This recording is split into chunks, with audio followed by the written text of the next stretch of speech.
future and life. Let the light that's within me shine to the whole Ife world. Ekene, I see you. Good evening. Unfiltered hair, I see you. Good evening, everybody. Let's share this live.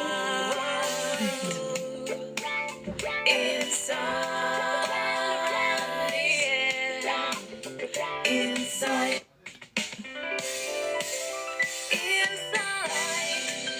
Bringing hope and make you feel alright. Rainbow, the promise, the future and life. I hope we are good. Happy Monday, everyone. Let the light that's within me shine to the whole world, whole world. Light, let the dawn of a new day bring understanding and love. Oh, thank you, Kenneth. Good evening. I hope you are good. Happy Monday to you. Yes, good evening. Wow, you're early today, Kenneth. I'm not complaining. It was good to see you. I hope your day is going on well. Don't tell me you're at work now. Probably. The promise, the future and life. Let the light that's You're at work. shine Oh, to goodness. the whole world. Okay, but at least you can hear the talk at least, so, and then hopefully you'll be able to join in later. Hattie, I see you. Good evening. Happy Monday, everyone. Thanks for joining. Abel Leo, I see you. Good evening to you. Happy Monday. Please help share this live. Help share this live to your friends, to your followers. Let them be part of our talk today. Oh, you're waiting for the handover. Please, this person had better come early. Let them not keep you waiting. Yeah, hopefully. Oh, handing over. Oh my goodness. Sometimes it's not the best because if they don't come, you can't go nowhere. So I can imagine. Jesus is trendy. I see you. Good evening. The preacher, I see you. Good evening. Please help share this live. Thank you. I hope our day has been good. Eniola, I see you. Happy Monday, everyone. The last Monday in September in the year 2025. Ade, I see you. Good evening. I hope we are good. I'm excited because October is my month. Wow, I'm excited. Another year. My goodness. Thank you, Lord. Yes, just one more day. I won't say two because Vicky, I see you. Kevin, good evening. Please help share this live. I'm going to start my talk shortly. And I always do this to bring perspective or to kind of give us a sense of focus. Because tendency is if I don't do this, when people just come up straight and start talking, everybody goes at some tangent and it may lose, we may lose our focus really. Ololadun, I see you. Good evening. Please help share this live to your friends. And if you click down on your screen for about 3 seconds, click down and hold it. Some names will pop up, so you can just click send to all of those names and scroll down. Marshall Yusuf, I've had to do that myself, so it's what I do as well. I hope we're good. Queen, I see you. Good evening. Thank you, Kenneth, for liking the live already. Thank you. So yeah, I can't bring us up now because this is what we do here on Insight. I would wait until I finish my talk, at least, and then throw my question, and then we'll bring us up to talk some more about this topic On Mondays on Inside, we talk about individual topics, individual issues. Sometimes individuals tend to shy away from, reflecting on whether by themselves or talk about it with their friends or family or loved ones. But it has a way of rubbing off on us, whether positively or negatively. So let's talk about these things. Kelechi Ife, my dear brother, I see you. Good evening. I hope you're good. Maybe one of these days I'll invite you to come and do a bit of family worship for us here, because we do worship here. Just before I came on, I don't know, all day, and this song has been on my mind. This song, the Lord of hosts, the King of glory, Yahweh Sabaoth, Yahweh Sabaoth. That song has just been in my spirit all day, and I was singing just before I came live. So seeing my brother there, I just thought of it. Pastor Bishop Kelechi, maybe one of these days I might have to reach out to you just for, a few minutes or 15 minutes or thereabout. Because I've done this, we do worship here sometimes. On Insight with FunmiRoyal, we're all about God, because we're God's creature, whichever one. So we believe that strongly here on Insight.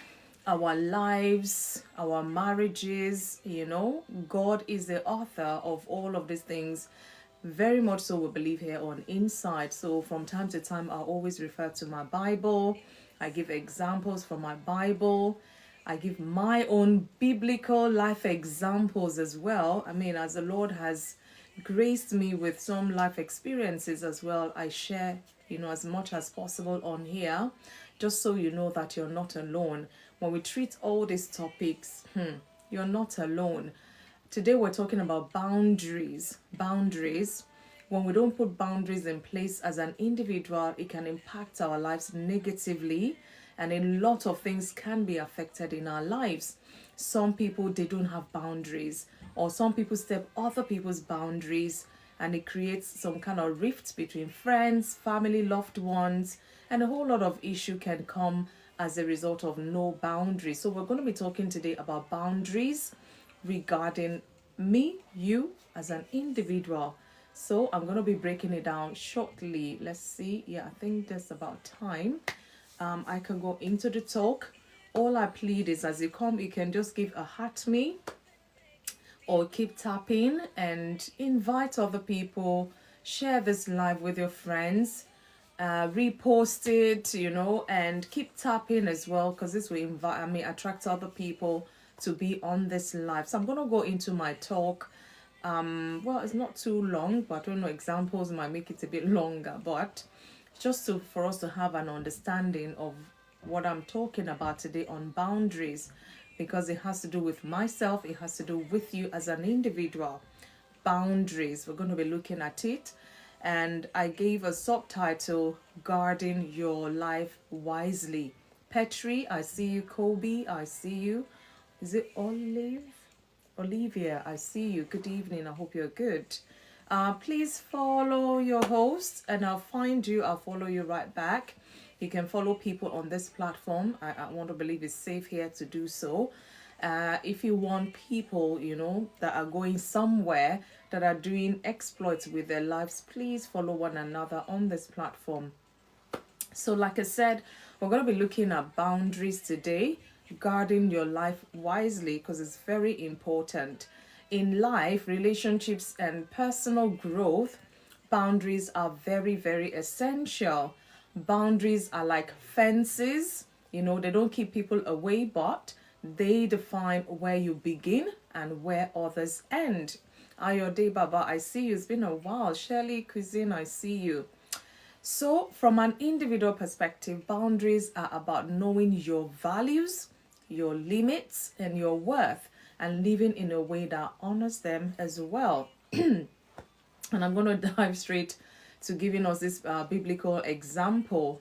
Oh, thank you, Ayode Baba. Thank you for the heart me. I hope you're going to stay for the program today. Susan, I see you. Good evening. Thank you guys for joining. I just started the talk.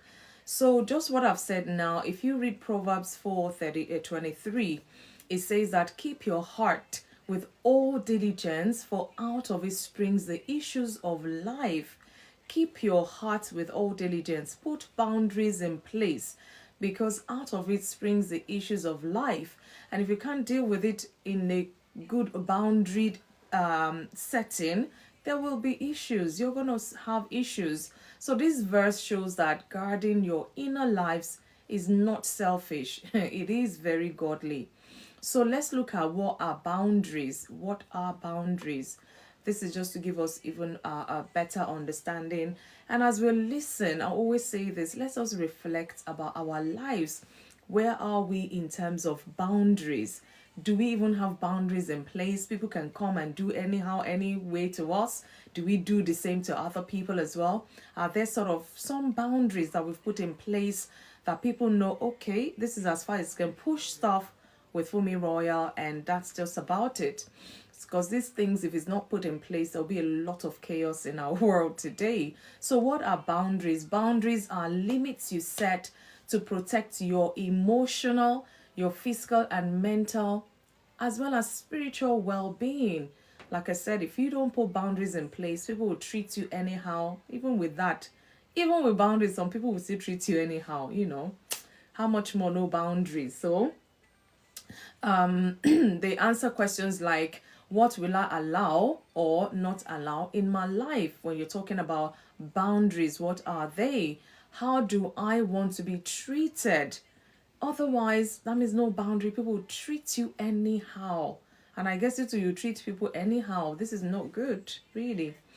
And again, what responsibilities are mine and what are yours? Peradventure, you're in a relationship, you have a colleague, there'll be boundaries, your role and all of those things. Boundaries need to be put in place. Otherwise, people just go overboard sometimes. So why are boundaries important for individuals? It's very, very crucial, very important. First reason, it preserves identity. So boundaries help you to remain true to who you are without being swallowed by others' expectation. Because if you don't have a boundary for yourself, everybody will want you to be everything to them, and you will wear out. And then you're everything to everybody, and you're nothing to yourself because there's no boundary.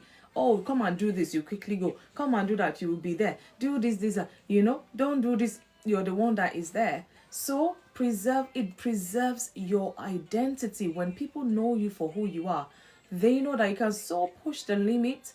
But with FunmiRoyal, you dare not cross that boundary. She set her boundaries in place.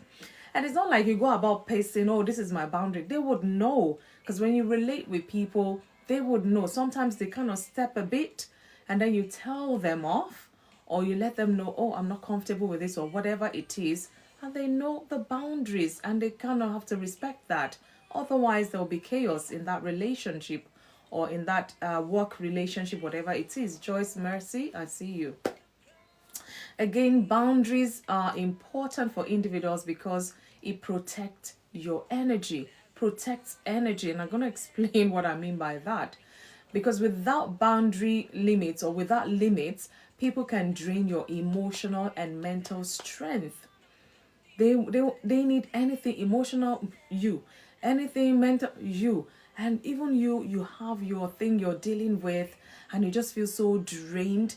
All the energy you're supposed to spread thinly everywhere, somebody is just zapping it off of you, and you just feel like, oh, you're tired, you're not even useful to yourself because you've been spread thin here and there and all of that. So without boundaries, you are creating no limits, as in people can do anyhow. They sap your energy, they drain you emotionally, mentally, you have no strength, and this is not good for you as an individual, because you have to be functioning in your right senses, at least most of the time, all of the time even. Otherwise, it may affect other aspects of life. Again, it's important. Boundaries are important because it prevents abuse. Boundaries guard against manipulation, disrespect, or over dependence. And mind you, like I said, even when you put boundaries in place, some people want to they want to manipulate you because they see that you're a principled person, you got boundaries, they want to step and break you. Sometimes some people are just like that, but you have to be a strong person yourself. Otherwise, disrespect, they will give you that, and if care is not taken, you find out that you're overly dependent on people, or they're overly dependent on you because you haven't set any boundary. So in order to prevent that kind of abuse of boundaries, we need to be mindful. We need to be mindful and guard ourselves. Again, another reason why boundaries is very important is because it enables healthy relationships. They teach others how to treat you and create mutual respect. I mean, you're in a new work environment, you're going to have friends as colleagues or colleagues as friends, whichever way. And the fact that you work in the same office, you might even occupy the same role, but you're on the same team and all of that. After work, you might go to lunch, dinner, whatever, coffee here and there. And if you don't set that boundary, some people sometimes they will like overstep, like I said. And some feel, oh, because I'm colleagues with you, I can treat you anyhow, or because, oh, you don't have to respect me, or whatever it is. Some people will just step if you don't stand your grounds. So in order for you to have a healthy relationship, you may just have to set that boundary. Let them know how to treat you, and you also know how to treat them. Have mutual respect. Otherwise, it's not going to be a balanced relationship, whether personal or private or colleague or whatever it is. So last one I'm going to mention why boundaries are very important to individuals is it encourages growth. Boundaries allow you to take ownership of your own choices, your own responsibilities. I mean, you cannot even dare to share your boundaries or let people know where the limits ends if you haven't grown. Some people, they didn't have any boundaries before, and they got hurt, or people take advantage of them and they're in pain. They're like, oh, I'm not going to do this anymore, and they will grow quickly because they didn't like the way they were treated. So they have to put boundaries in place. So it kind of encourages growth as long as it's not negatively. So boundaries allow you to take ownership of your own choices, because if you don't know your choices, I mean, is it somebody else that will know your choice? They will just give you anything, dish you anything anyhow. So it's very important to set boundaries in our lives as individuals. But there's always a thin line, we need to be mindful of that, if not push people away. So let's look at types of boundaries individuals can set in their lives. These are just ideas, ways. I'm not here to give us this way fits all. We're here to rub minds together. But like I said, I have brought this topic by the help of God. I have to break it down so we can understand, not just everybody just come in and talk. We need to, be focused so that we can get the essence of this talk today. And then when we're by ourselves, we can kind of reflect. I heard Funmi talking about boundaries today. Do I even have boundaries in place? Oh, I just do anything anyhow. People do anything anyhow. So it kind of helps you to reflect so you can make better decisions in your life. Thank you so much for the heart to me, Leslie. And good evening to you. Felicia, I see you.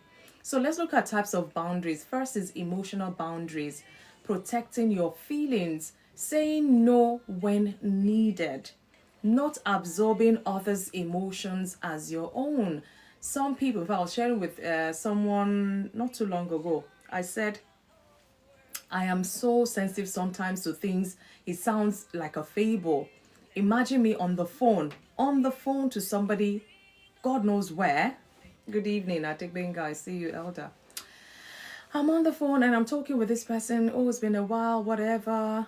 And then they sneeze or cough. And I'm like, oh, have you got cold or have you got cough? They say, oh yeah, they're just recovering or something. I'm like, oh my goodness. When I say that, it's like, oh my goodness. Guess what? The next day, even me, I'll start sneezing, coughing. And I'll be like, I've not breathed the same air with this person. Why? Sometimes I am that sensitive. So imagine, that's even just over the phone. And if you don't put boundaries, what will happen? You carry everybody's everything. So emotional boundaries is there to protect your own feelings. Know when to say no, know when to say yes. Know when to even say maybe. Know when not to promise, because sometimes you absorb everything from other people, you take it on, you haven't dealt with your own, you would wear out emotionally. So sometimes we need to set emotional boundaries. I mean, except you're with your therapist, even at that, there's still boundaries, in the profession, in the field. So another type of boundary that people may need to reflect on. Good evening, everyone. Good evening. Good evening. I see you. Another one is the physical boundaries, respecting personal space, touch, rest, health. Some people, they don't have boundaries. They eat morning, afternoon, night, anything, anytime. In fact, middle of the night, they'll go and eat this big bowl of pounded yam and whatever. They don't have boundaries in terms of their health. Some people is rest. They don't know how to rest for the life of me. They sleep 2 hours, they're up, and they're doing work for another 32 hours. Set boundaries. You need to have a sleep time, eat healthily, and again, respecting personal space. Some people, until they're in your face like this, they can't talk. You'll be like, move back a bit now, give me space. In school sometimes we say personal space. When you tell a child that they can't keep their hands to themselves, they're holding on to people, touching somebody's head. I'm like, personal space, space, like that. You even shout it out, so to say. How much more with a grown-up adult? Some people, like you have a childhood friend, you're very close and tight and all of that. They come to your house anytime, you go to their house anytime. And now one of them is married.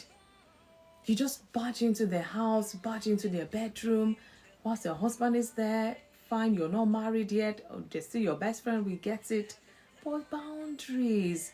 You should know that this person now, in a way, they've upgraded. I don't know, I don't want to sound degrading, but you get what I mean. They're now married. Once upon a time, they live by themselves. You can bump into their bed, jump on it, do whatever you want to do.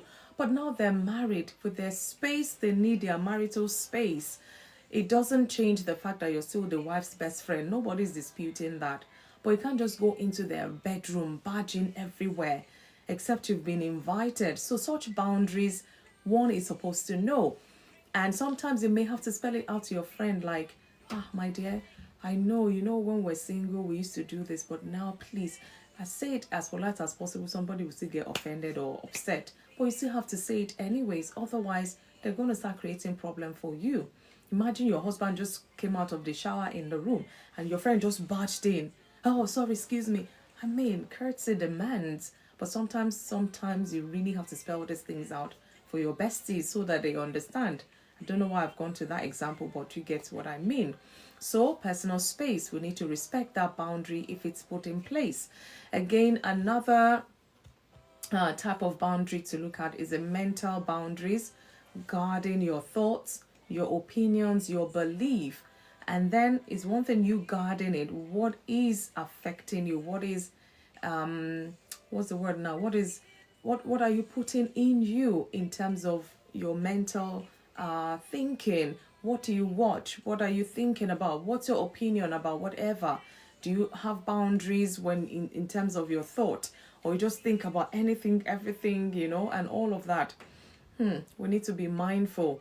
Even your beliefs, what do you believe? Mental boundaries you have to put in place. Some people, because they are believers or they're Christians, and then they feel, come to this church. The moment you hear church, it's a church, you just go.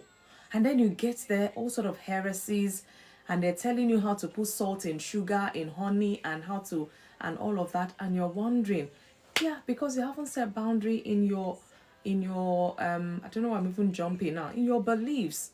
Somebody will invite you to God knows anything because they know that if you don't have boundary, once you hear church like this, you just go. And then you find out that, my goodness, what on earth am I doing here? And the moment you realize, tell your friend, please do not ever invite me to such an event.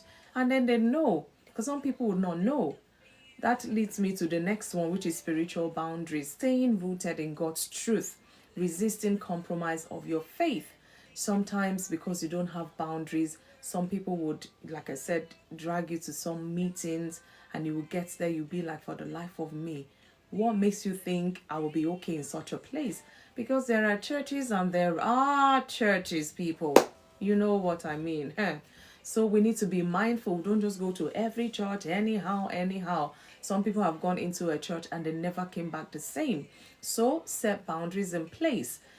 Find out what it is about this spiritual place before you go put your head in there. Because a lot of people, oh, one pastor is preaching here, miracles are happening, bam, they've gone there. Not knowing that, they're into all sort of gimmicks or whatever. I'm not saying all the time, but, So we have to set spiritual boundaries as well. We ourselves, we need to know God for ourselves. Otherwise, we will take on every belief, every faith, everything in there, and then we even become more confused because we haven't set a spiritual boundary. The last one I'm gonna talk about is time boundaries. Managing your time wisely. Mr. Bond, I see you. Good evening. Asele Beauty, I see you. Managing your time wisely, not letting others dictate all of it. Oh, because you're my brother now, I must be there for you 32/7, not even 24. Oh, because I'm your sister now, I must be, Oh, because I'm your mother now, I must not have rest. Oh, because when you say, oh, I want me time, that's when everybody wants something from you. And it's like, oh, okay, you just do. Before you know, your me time is gone. You're more tired, you're exhausted, you're even useless to yourself, kind of a thing. So we need to set time boundaries as well. Time for everything under the sun. My Bible says a time to sleep, a time to wake, a time to be alive, a time to die, a time for everything. And if you don't set the time, other people will set that time for you. And then you can't go moaning, oh, I'm tired, I did this, I didn't do that, I did it, because you haven't set any time boundaries. At so time, you dare not call me, or at so time, I cannot have your time because of this. And then they will manipulate sometimes, and then you will have to, and before you realize what you're meant to do originally is gone. And that time you will never ever get back. So, are you the type that sets boundaries when it comes to your time? Peggy, I see you. Good evening. I'm going to be rounding up very, very soon because hopefully we won't stay too long tonight. It's a very crucial topic, but at the same time, it's like it's out there. I don't know who this is for today. Maybe you're the type you've been struggling setting boundaries, maybe to family, friends, or whoever, colleagues. Maybe this is just what you need to help you, be strong, get that encouragement you need. Set boundaries because you're hurting, you're in pain, you're burned out, and it's like you don't have any more energy, and you're even tired of complaining. Set those boundaries today. You will be better for it. Let's look at some biblical perspective of boundaries. Like I say, there's barely any topic you want to look for, you will not find it in the Bible. So to say, if you look deep, you'll find them. God himself set boundaries at creation. If you read Genesis chapter 1 from 9 to 10, he separated the sea from the land. Boundaries, sea and land, they are not, boundaries. No matter how much you see the sea that's gone like that, if you had to sail through, you find out that it's still not touching heaven. So he set boundaries even for that. Day and night, there is no how you have day and night. Even if it gets dark when it's during the day, you still know it is the day. Debbie, I see you. So he set boundaries when he was separating the sea from the land. Even Jesus had to set boundaries. He withdrew to pray. If you read your Bible, Luke chapter 5 verse 16. He chose when to speak or when to remain silent. He didn't give himself to everyone, even though he went about doing good. He was not everywhere all the time, everywhere. Sometimes he will retrieve to go have personal prayer, to go have time with God, to go have his own time.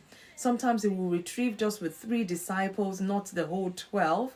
So even Jesus knew to set boundaries.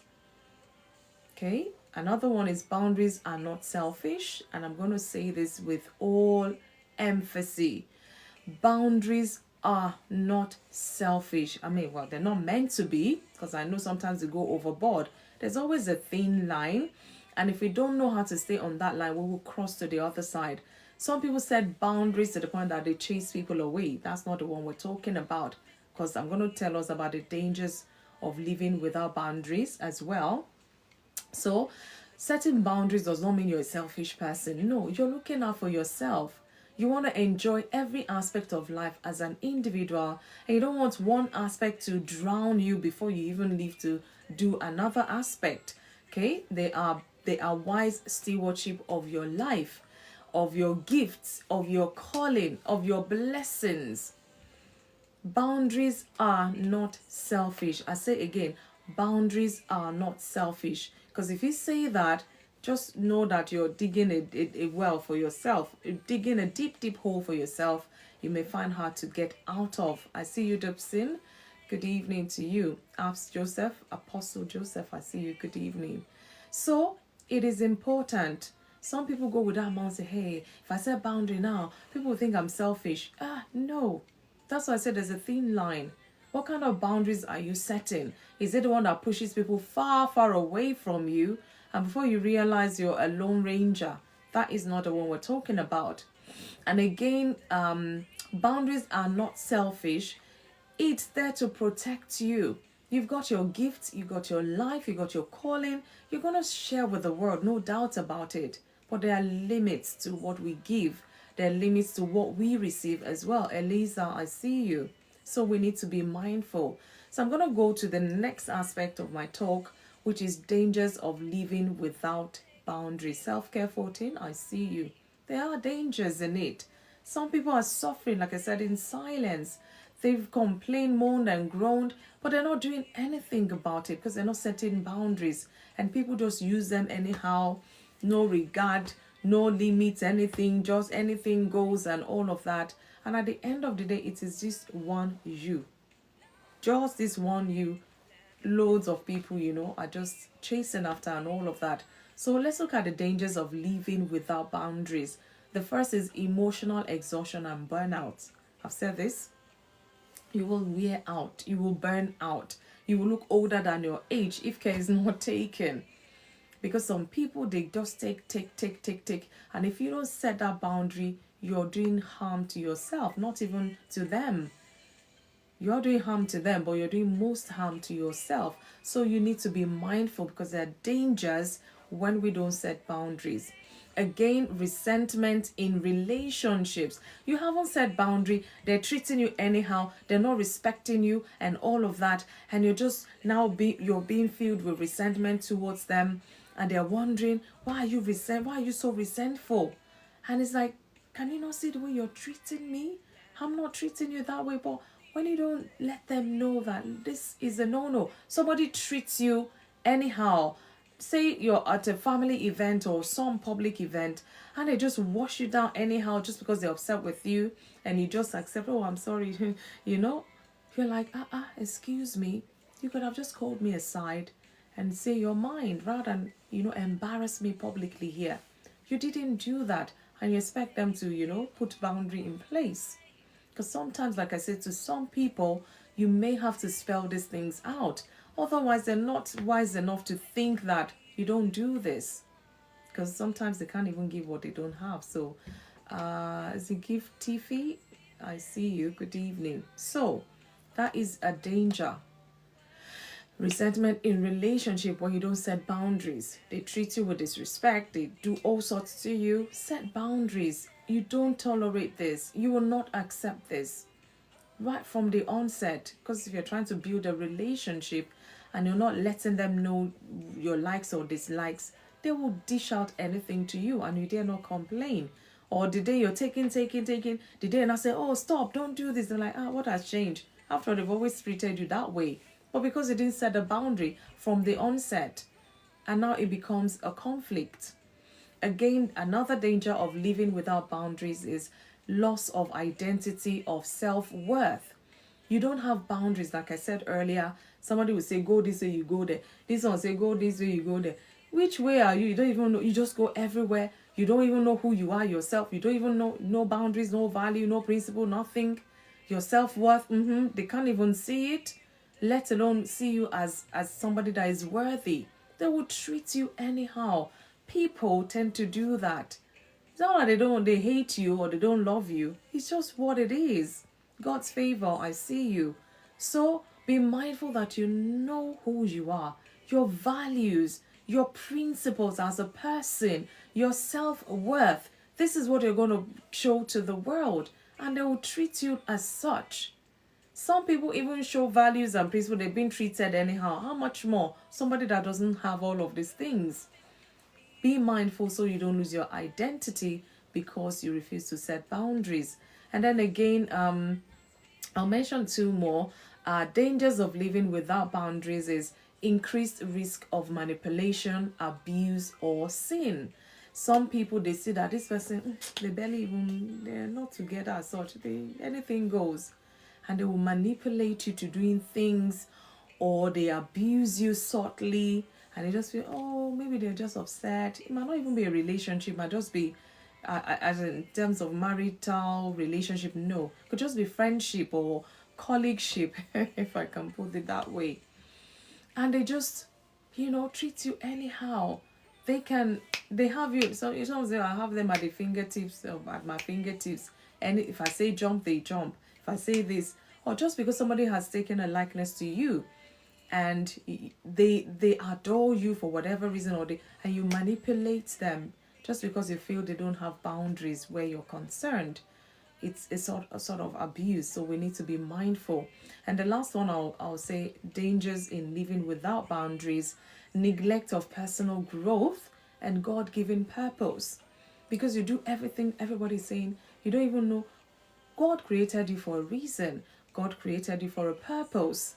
But because you've neglected yourself, doing everything, no boundary, just, everything goes, and then you're lost in that world, you don't even know who you are, you don't even know your purpose in life, and it can be as bad as that. Without boundaries, if you know who you are, you're able to set certain boundaries. I know I cannot cross this line. I know I cannot do this. I know these are my values. I know this is what God says about me. If somebody else comes and wants to give me something otherwise, I know to say, no, I don't want this. No, this is not my value. No, you can say no and stand your grounds because you've grown as a person. That boundary, you know not to cross it, and you know not to allow other people cross it as well. So there are dangers when we do not, set those boundaries, or when we live without boundaries. Things would happen, and then you will only have yourself to blame for it. Somebody's treating you anyhow. Oh, okay, it's all right. Hey, I forgive you. I'm not saying don't forgive, don't get me wrong. But you know that people will push stuff. But anyway, as they say, a word is enough for the wise. So let's look at how to set healthy boundaries. Now, this is the balance here. I cannot tell us dangers and all of that and not bring at least some ways, whatever works. So I'm going to give us few points as I'll be rounding up shortly. So let's look at ways to set healthy boundaries. Just Fab, I see you. Thank you, Chimoni. I see you. Good evening. Setting healthy boundaries is very important in every individual life. Whether you're young, you're old, you're whatever, it has nothing to do with age. There are boundaries. We need to respect people's boundaries. We need to respect others' boundaries. We need to set ours. As much as you want people to respect your boundaries, you have to respect others as well. So, is tit for tat, as they say. Know yourself. You want to set a healthy boundary, you got to know yourself. Ask Coach Paula, I see you. Didraco, I see you. Good evening. You have to know yourself. Be clear about your values, your priorities, and your limits. If you're not clear, people sometimes it's black and white. There's no gray area because they will step and overstep. What are your values as a person? As you're listening to me right now, what are your core values? What are your priorities as a single person, as an individual? Monica Bell, I see you. What are your limits? You know that you can stretch yourself so far, but only thus far can you go. Do you know your limits? Do you know your priorities? Do you even know yourself? Those are the ways you can go about setting healthy boundaries. When you know yourself, you know what you can take, you know what your values are, you know what your priorities are, you know where your limits end, then you're on the right track. Again, communicate clearly. We're talking about how to set healthy boundaries. Express boundaries calmly and firmly. Firmly. Calmly but firmly. Because if you're not firm, they will think, yeah, you're flexible, yeah, people will take advantage. Don't say, oh, okay, just this one time, okay, just this one time. That one time will be forever for some people. So you need to be mindful. Even if you're saying just this one time, you have to now be firm to say never again. And let them know that it's actually never again. This one time, yeah, you're lucky. Never again. And let them know. Express boundaries. Because some people, even when you express, they're not listening. How much more when you do not express? They will not hear you. They will not even think to. So we need to be mindful. Express your boundaries calmly but firmly so that others will respect that. Again, another way to set healthy boundaries is practice saying no. Practice saying no. I remembered it was a couple of years ago, really, that I was conscious about this because what even happened? I think, yeah, I've had to go through sessions of therapy myself, and it was one of the things that came up. And I found out that it's true. I found it hard to say no. I found it hard to say no. And I'm like, oh my goodness, is this me? I found it hard to say no. Even when the thing is, I was okay, it will not kill me, I won't die, I will just, And then it came up and I'm like, okay. So it was like a kind of challenge for me, especially when it's not convenient. Sometimes some things are not convenient, but I still don't know how to say no. I'll be like, I can roughen it up, I can do this, I can do. And then this occasion came. I was supposed somebody called to say, oh, can I drop them off somewhere? And I was doing my online classes at that time, and you had to put your camera on because if you go off, you have to put there. Either you're going to the bathroom and you have to be back, in a reasonable time. But this one, I have to go and drop somebody and come back. I'll be missing half the lecture time. It wasn't convenient, and this person was going to somewhere. It was time they had to get there at a particular time. And I'm thinking, how am I going to say no to this person? Hey, this appointment, hey. And I was still, thinking about it. And I'm like, this is it now. I have to go back to my therapist and say, guess what? I said no. And how did you feel? Because you have to explain and, how you felt and all of those things. And I'm like, hey, how am I going to say no to this person? It was a big deal for me because I'm like, I was saying no. Hey, she be the lecturer, I'll just tell them I had to quickly dash or somewhere or something, but it wasn't convenient. It's a get over. Thank you, Leslie. Do you know, as I was thinking, it was hard for me. Honestly, this is what I'm saying, it was hard. I was like, God, what am I going to do? Guess what? I just got a text message from the person. They said, oh, don't worry, we've called for a cab. I see you were there, Leslie. So when the person said, I said, oh, so I did not actually get to say that no, eventually. And I'm like, oh my God, is it this bad with me? I could not say no. And I was struggling. Even the lecturer was not paying attention fully. You can imagine. And then I was like, no, I have to stop. I have to just find a way to learn to say no. Maybe another time or something. But right now, I'm sorry, I can't. And that was my breakthrough. I'm telling you. I don't go about saying no, but I have to weigh it. And if I'm not sure outright, I'll be like, let me get back to you. I'll go and check my calendar is free, nothing special, nothing, anything, and I'll get back to them. Okay, I can do this. Or I see that it's clashing. Straight away, I'll be like, guess what? That time I have to do this, or I need to be somewhere, or whatever. And I learned it, it's become part of me now. But I wonder why I struggled. And I'm like, wow, this is a thing. So if you don't set boundaries or you don't have your boundaries, people will overstep it. And you cannot blame them for it. A polite but firm no is often healthier than a resentful yes. You'd say yes and you'll be moaning and groaning and da. No, you don't want that either. Whatever you want to do. The Lord loves a cheerful giver, a cheerful helper, a cheerful support, or whatever it is. So we have to sometimes learn to say no, learn to say yes. Because some people is no, and they find it hard to even say yes, even though when they can do it. or maybe because of her upbringing, background, experiences, or whatever it is. But a polite, firm no really goes a long way. This is part of you setting a healthy boundary. Some people will know that, okay, this person, they are in school at this time, whether they're doing an online study or online whatever, they know next time not to, after they went for the meeting, they came back, Uber go, Uber come. And I was still in class by the time this person got back, and I'm like, how did he go eventually? I asked. I said, look, these are my time. I don't mind dropping you, but at this time, I have to be in class. And this is the reason why, because my camera must be on. They must say that I'm actually attending class. So if not, I mean, you can get away with things, but sometimes not all the time. So let them know, because otherwise they'll just feel, this person has been good. Why? What happened? That. They'll just be thinking also, I don't want that resentment to come into that relationship. So again, another healthy way is being consistent. Don't set boundaries today and break them tomorrow. This one is even most dangerous. That's why I mentioned something just the one time, and you have to be firm to say never again.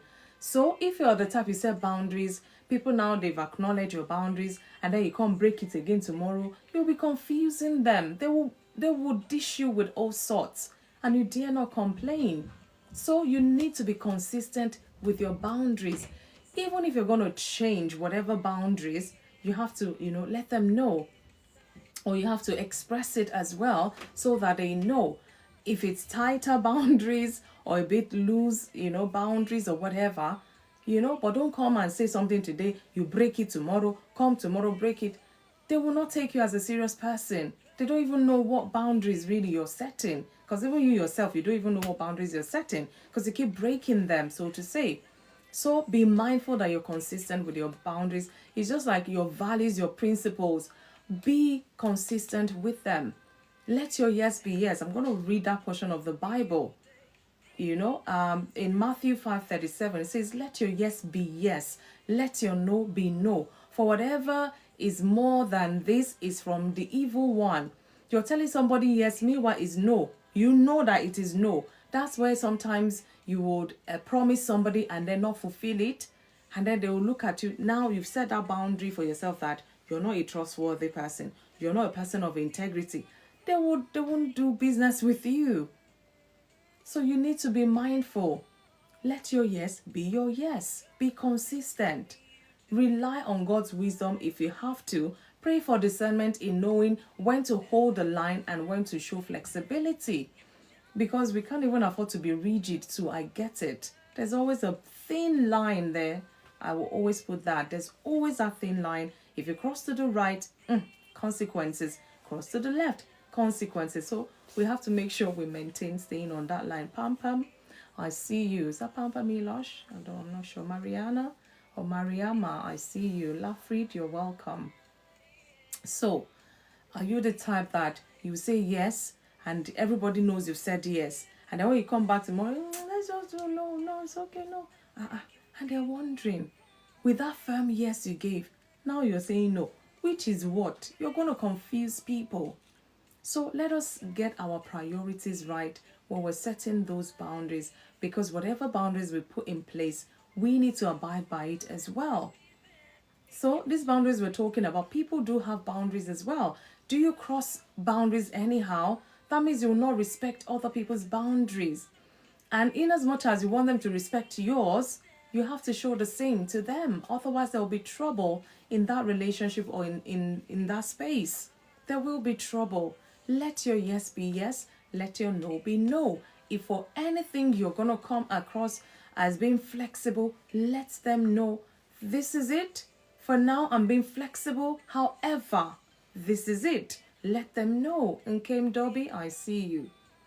Because sometimes we may confuse people when we don't commit to our own boundaries, or we're not consistent with our boundaries. I'm going to round off now and open the floor so we can talk some more. The implications, but I want us to, kind of talk some more about this. Some people have set boundaries, it's put them in trouble. Some people haven't set boundaries, it's put them in trouble. So these things is worth, checking out as an individual, in our relationships, in our spaces, work, family, friends, whatever out there, community, neighbors, and all of that. So, boundaries are not walls to isolate you. I said that earlier.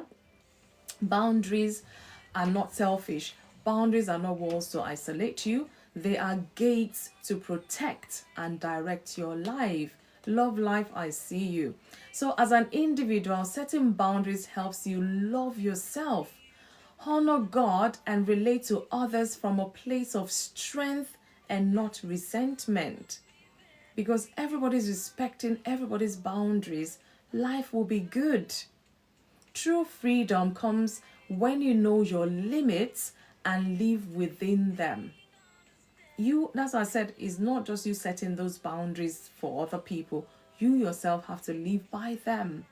Otherwise, you'll be looked at as a person without integrity, a person that is not consistent. It can just drag on and show you in a different light to who you really are. So you have to be careful. Discretion is very important. It's very important. If people know you that, if you go and tell this person this thing now, hey, it will seem like this, da da da da. But some will know that, this is the person you can tell this thing and all will be well because they know who you are. They know who you are and you know who you are as well. So let's be mindful. True freedom comes when you know your limits and live within them. Guys, that is the end of my talk. But my question for us today is, because I want us to reflect more about this and check all the relationships we have, all the spaces we occupy, so to say. Are there boundaries? Are there issues? Could boundary or certain boundary be the solution? Let us reflect on this thing. So my question to us today is, what comes to your mind when you hear the word boundaries? Do you see them as restrictive or protective? What comes to your mind when you hear the word boundaries? Guys, thank you for listening. Life. Let the light that's within me shine to the whole world, whole world. Light, let the dawn of a new day bring understanding and love. Oh, inside.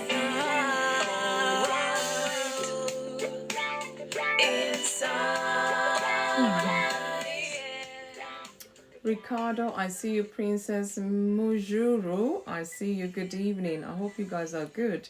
Happy Monday to you and welcome to Insight with FunmiRoyal. Today, Monday, we do individual talks, issues that we need to kind of reflect on, address, make changes, learn, unlearn, relearn, so that we can keep enjoying our individual lives. Guys, send me an invite. Let's talk some more about this. Some people have put boundaries in place and it's gotten them, more than they can chew. Some people haven't put boundaries in place and they're in trouble as well. So boundaries are necessity. In order for us to live at least a good life, we need to set boundaries.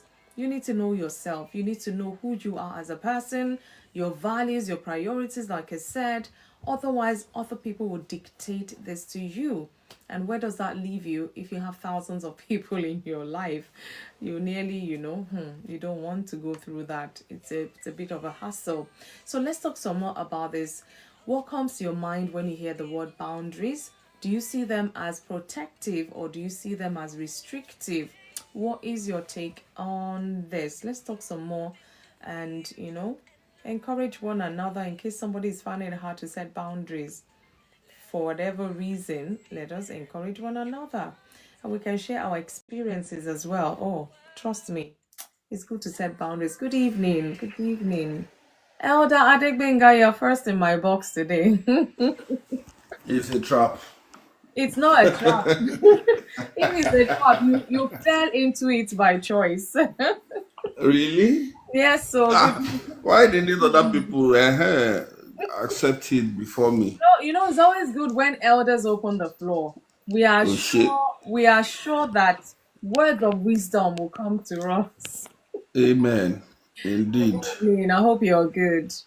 Oh, very well. Thank you. Good evening. Good And thank you for evening. having me. Yeah. Oh, Well, can. boundaries, boundaries, boundaries. Mm-hmm. Well, it's a pity we are from a country where we don't know our boundaries. Ayode Baba, good to see you. Yeah, in the sense that, Thank you. you see, boundary, you've said most part of it, it helps keep a flourishing relationship. Mm, Boundary also, I would say, would work perfectly well with mindset, okay. because people can assume a lot of things Mm-hmm. that wrongly. Yeah.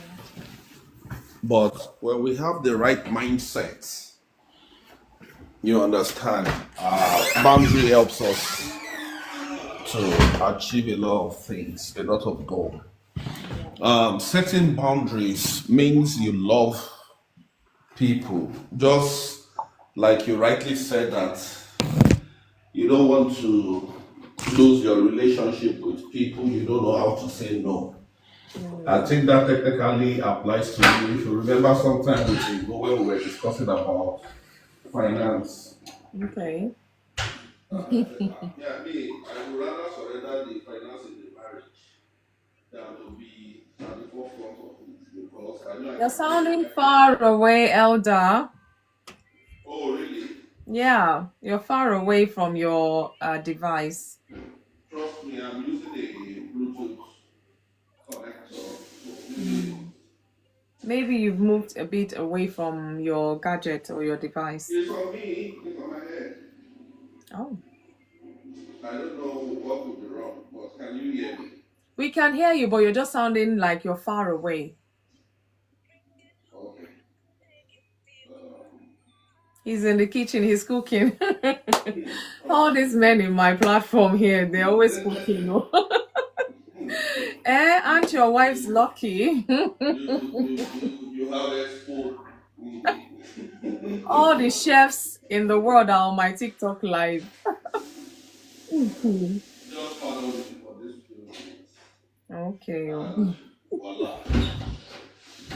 And I'm done.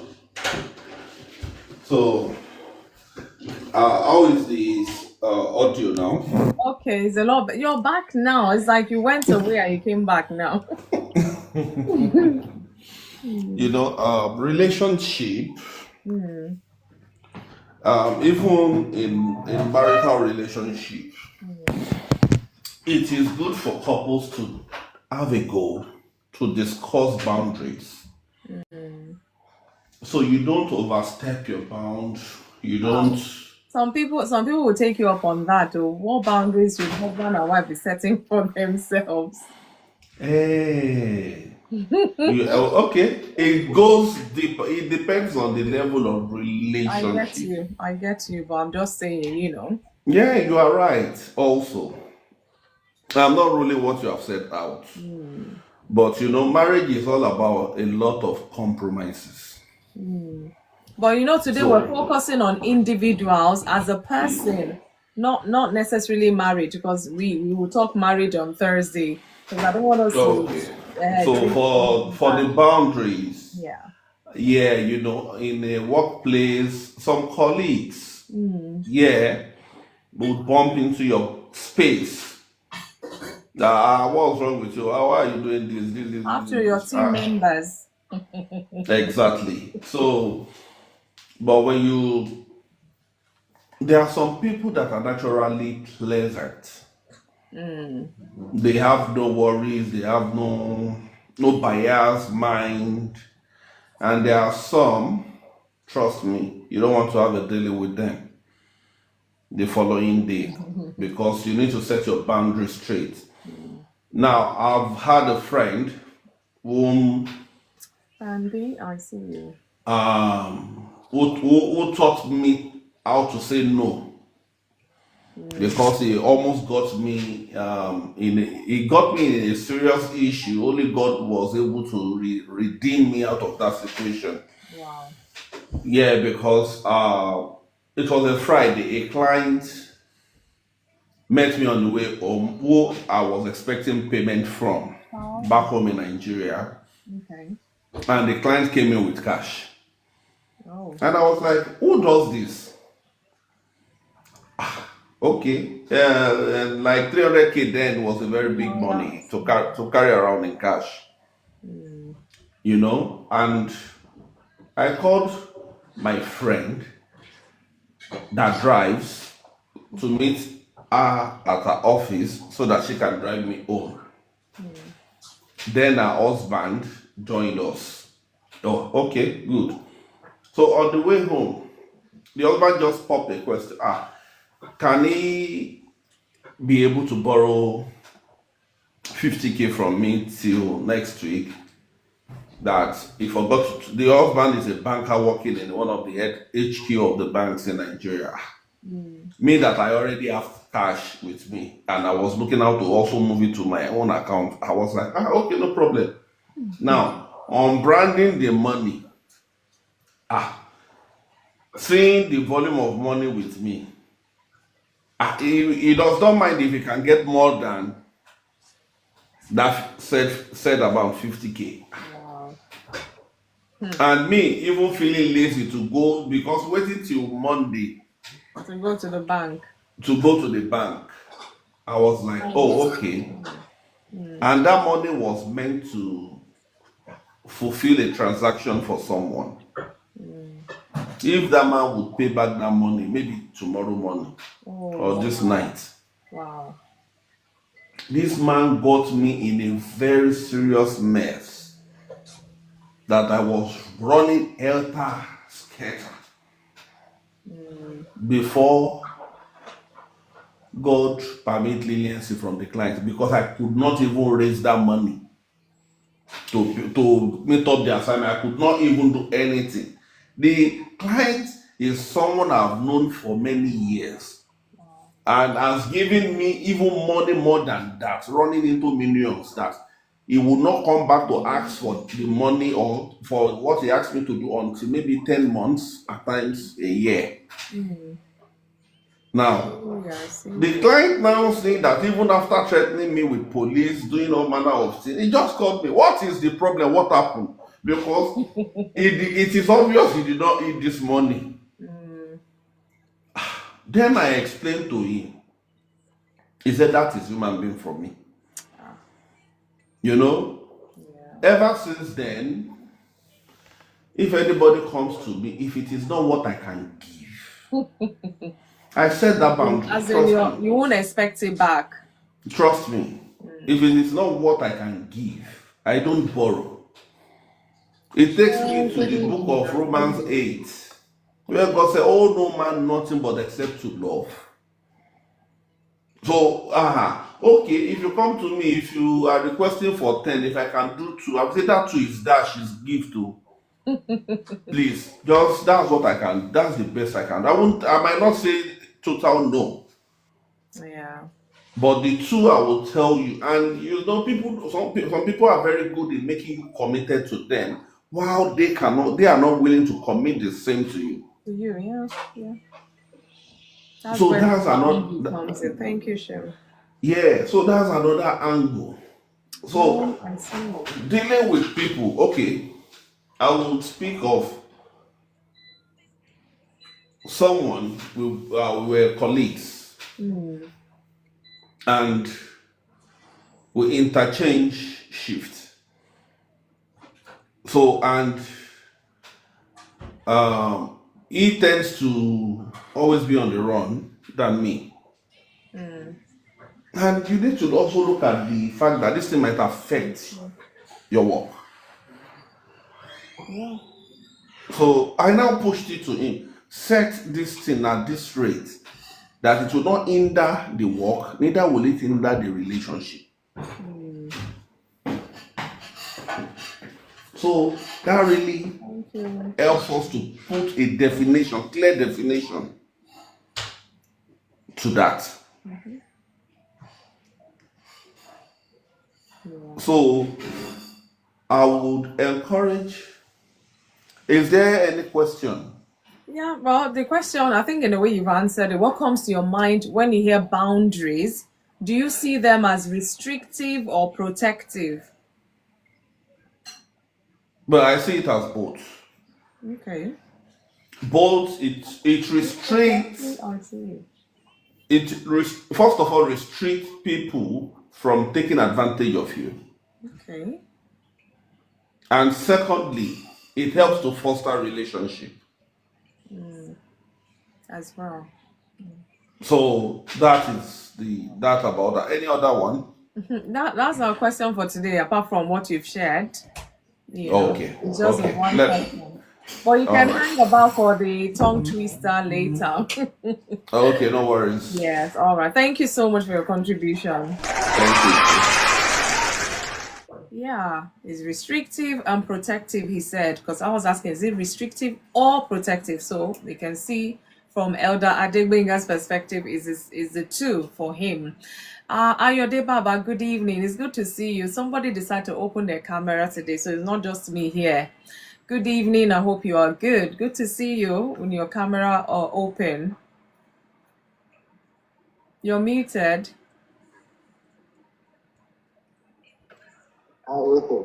Yeah, we thank God. I think Jesus is still up there.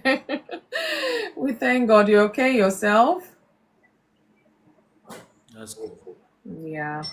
So we're talking about boundaries today. I asked the question, what comes to your mind when we're talking about boundaries? Do you think they are restrictive or do you think they're protective? What's your take? And how does this affect individuals?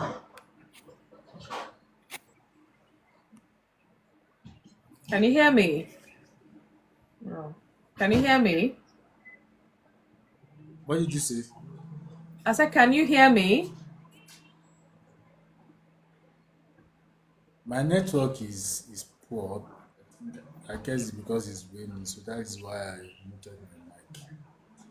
Oh, but you can hear what we've been saying so far. Yeah, I can hear you now. Your Oh, voice is breaking. oh dear. I don't know if it's from my end. Elder Adegbenga, can you hear me clearly? I hope this thing that happened on Thursday will not happen here again today. Loud and clear. I can hear you and I can hear him as well. Okay, all right. Yeah, we can hear you, Ayode Baba. So we're talking about boundaries. I don't know what comes to mind for you when we talk boundaries. Do you think boundaries are restrictive? I can't hear you guys. Oh dear. Okay, let me see if I can type on there for him.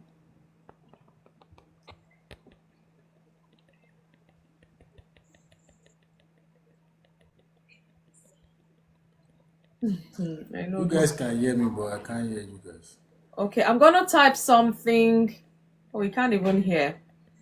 What are your views about boundaries? If you check on your Let me screen, just keep listening. yeah, okay. Or let me let me leave the Okay, yeah, if you can log off and back, maybe that can help. Because sometimes these things, especially when you're in the box and you receive a call, it kind of locks you out somehow. Okay, I'm gonna come to Susan. Do you want me to come to you or you can speak?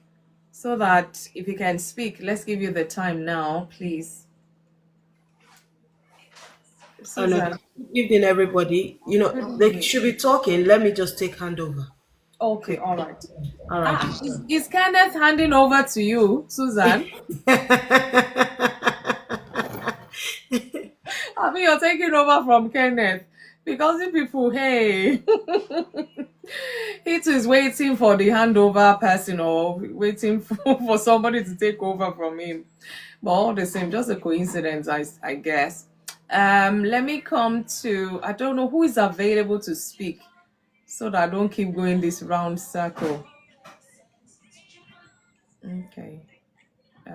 Oh, why did I put that? All this typo.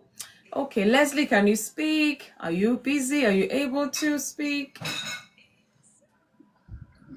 Good evening. Good evening. How are you? And my sincere I'm good. apologies. In fact, let me take this time to apologize to everyone for Thursday's outbreak because I really do not know what happened. I I've think forgotten about Thursday. we shook the That's airwaves TikTok. of TikTok and something broke. Something broke Um, and everybody was tossed out somehow. But thank God for Debbie. She's not even here. She was able to help me close the live. I was hearing everybody, but you guys could not hear me. I'm like, otherwise, we would not Debbie be. was great. Debbie Honestly, I was can't wait wonderful. She was. to have her to say. Even I wonder, even our sister Susan too. I don't know whether she stayed to that point, but yeah. But thank you. It was really heated up really, and that's the thing. Like we're here now, we're communicating. This issue of communication is just to let us know the extent to which it could be a stronghold. If not addressed. But we thank God. We thank God, and thank you as well. Thank you, Ngozi. Yeah, I wasn't surprised. I wasn't surprised to be honest because I've had quite a few encounters when it comes to that subject matter. I won't get into it now, so I No, leave no, it. no, no. But Today we're yeah, looking at boundaries regarding individuals. What comes to mind when you yeah. hear boundaries? Do you think they're restrictive or they're protective? Well, Barbara, I see you. I love what our elder Benga said. They are both, and I like it because I think first of all it restricts people behaving some kind of way around you, and it also protects the relationship as well. I think at some point when people respect the boundary, at some point the boundary won't be there because there's now become an understanding. Is when people want to violate or behave one kind of way, then yes, you will do something to restrict access or at least to maintain some sort of decorum that it's not getting the point where it's unhealthy. Because when it gets unhealthy, then you pretty much are going to put up a wall or just not be part of that relationship anymore. So in a sense, the boundary, I think in a way, it's supposed. I think in a way, it's almost like a teaching tool as well to let somebody know that this is a way you will not be treated or accept such behavior or manner of conduct towards yourself. Depending on what that situation is. And I think it's also, um, I think also when you kind of know who you are as a person, then you Yeah, will know the kind of things you can or can't handle. tolerate. It's very important to know, Actually, I see you. how to manage your limitations. I know people don't like that, but nobody is 100% all the time.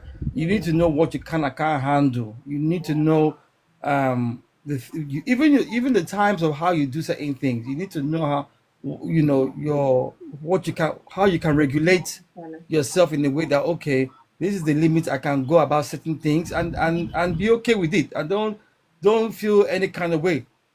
Um, a good one would be sleep. In the Western world, the love of money has made people to just lose sleep and say, "Team, no sleep." I work all hours a day to make money, which is a lie, which is a big lie. A lot of Please, these billionaires that come up with that rubbish is a lie. Babilonia, I They see have a you. lot of people working for them. Nobody Babilonia, got to that Babilonia. position by themselves. But they want to give people this impression that they don't sleep, they're up all hours of the day. Whereas really, if it's actually a weakness masquerading as a strength. You just don't have a healthy home life. That's the bottom line. You don't have a healthy home life, you're not good in your family, and you are using quote unquote work and all work to show that you look at me. So we have to be careful that you need to know that's not what I can do. I need to know Mr. what I Senator. can do and how I can thrive. Also, how people relate to you as well. Know how if you are not somebody that's a social butterfly as myself, don't be ashamed of it. You know that okay, I've only got 2 hours to entertain people, and that's it.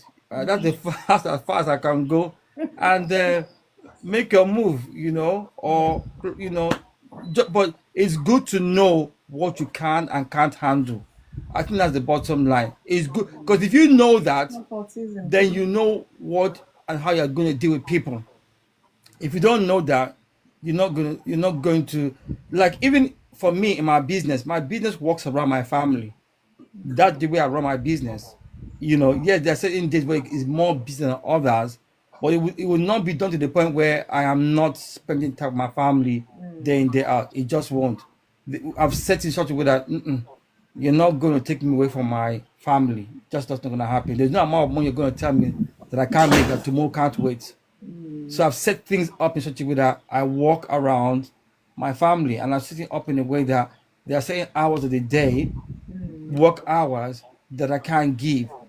And we do have some sort of shift pattern sometimes where I might do, if I'm going to do a night thing, then during the day I'm not as busy.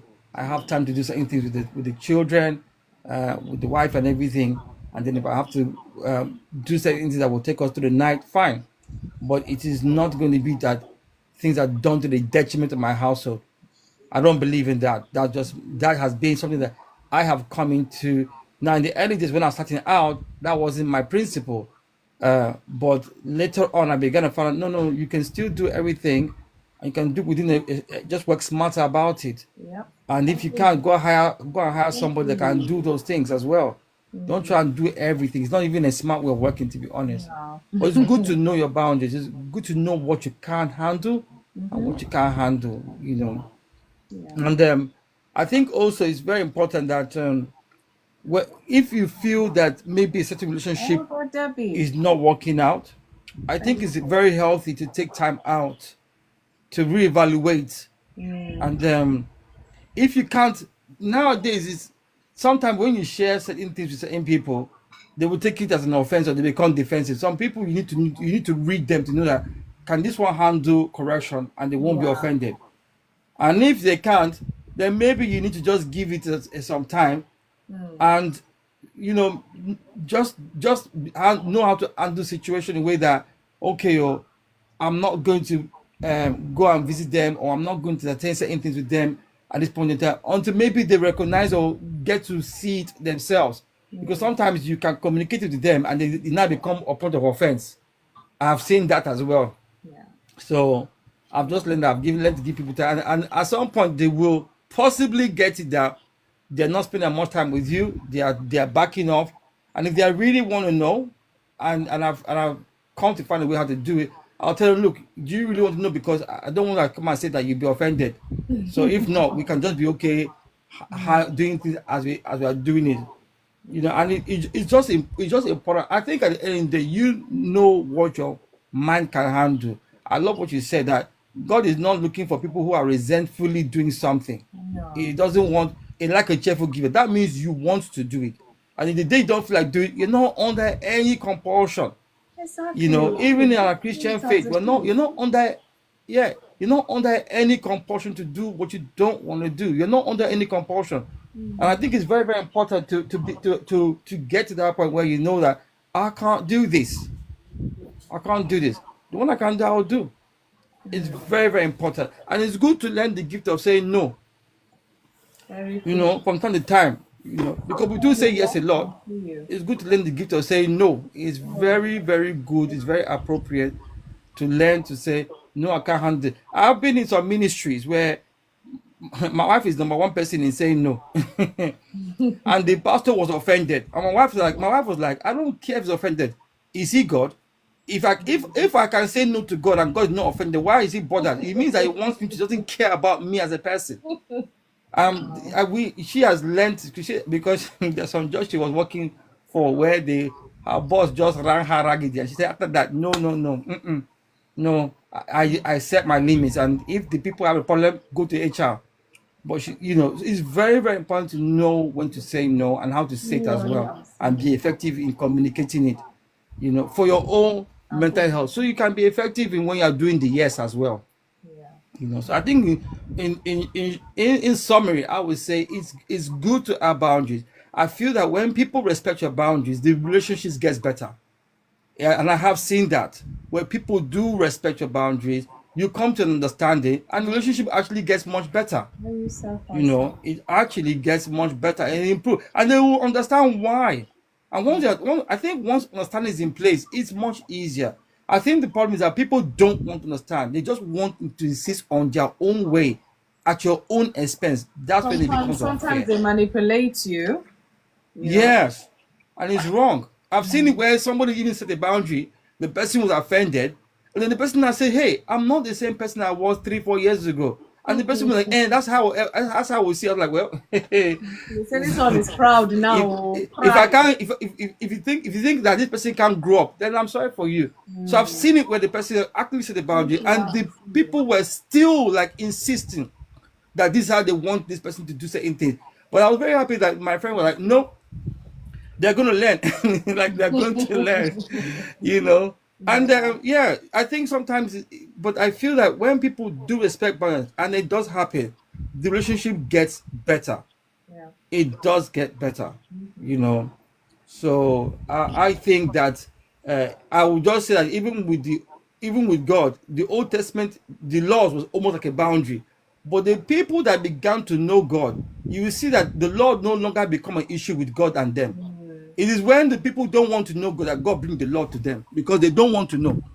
So I think when people come to understanding, Yeah. boundaries no longer are such a big deal because they now have a mutual understanding that at so and so time, this is how they want to relate, and they're okay with it. They're fine. They're not going to argue with you or try and change your mind.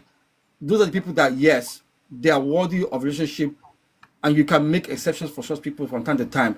And a lot of the time, they won't abuse it. The good ones won't abuse it. I'll leave it there. Thank you. Thank you, Leslie. Thank you. You know, there's this saying that treat others as you want to be treated. Or, you know, sometimes when you really deeply think about that, you find out that all you've done to this person is good, and what they've given you back is not what you have given to them. So sometimes some sayings, I question it, you know. Sometimes, even when you spell these things out, they'll still want to push that boundary, like, you know, carry fire for head now. They want to push it. But then when they now see the other side of it, they're like, your own is too much. Well, I don't like what I don't like. I don't like what I hate. Why do they even say that? So we need to. So in a way, it could be restrictive. In a way, it could be protective. So this is what I'm getting now. So it's not either or. So it could be both together. So thank you, Leslie, for your contribution. Susan, Kenneth, which one of you is ready to talk? I think I'm Okay, all right. Good evening, sis. good evening, Good to everybody. have you again. Good, thank you. Oh, last week was really heated. I heard a bit of it. And then in my sleep, I was hearing some stuff. I was like, am I fighting in my dream or what's going on in the dream? It I was think we on need to do insight. part two of that topic again. In fact, my goodness, wow, wow. Because we really learned a lot, from Thank vacation. God, thank God. Well done. I Well, hope you're good.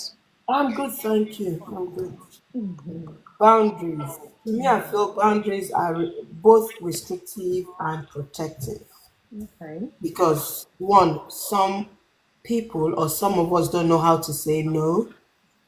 Tell We are me. used to this kind of yes, yes, yes. Even when it's inconvenient to us, we still tend to Thank or you. want to please people. But I think as we grow old or as we grow younger every day, we tend to see that pleasing people is not the game. You will burn out, honestly. It's once you start pleasing people, even the people you're pleasing, you now sit down and ask yourself, are they even pleased? Because human beings, no matter how you please them, it's not pleasable. They will still find one fault.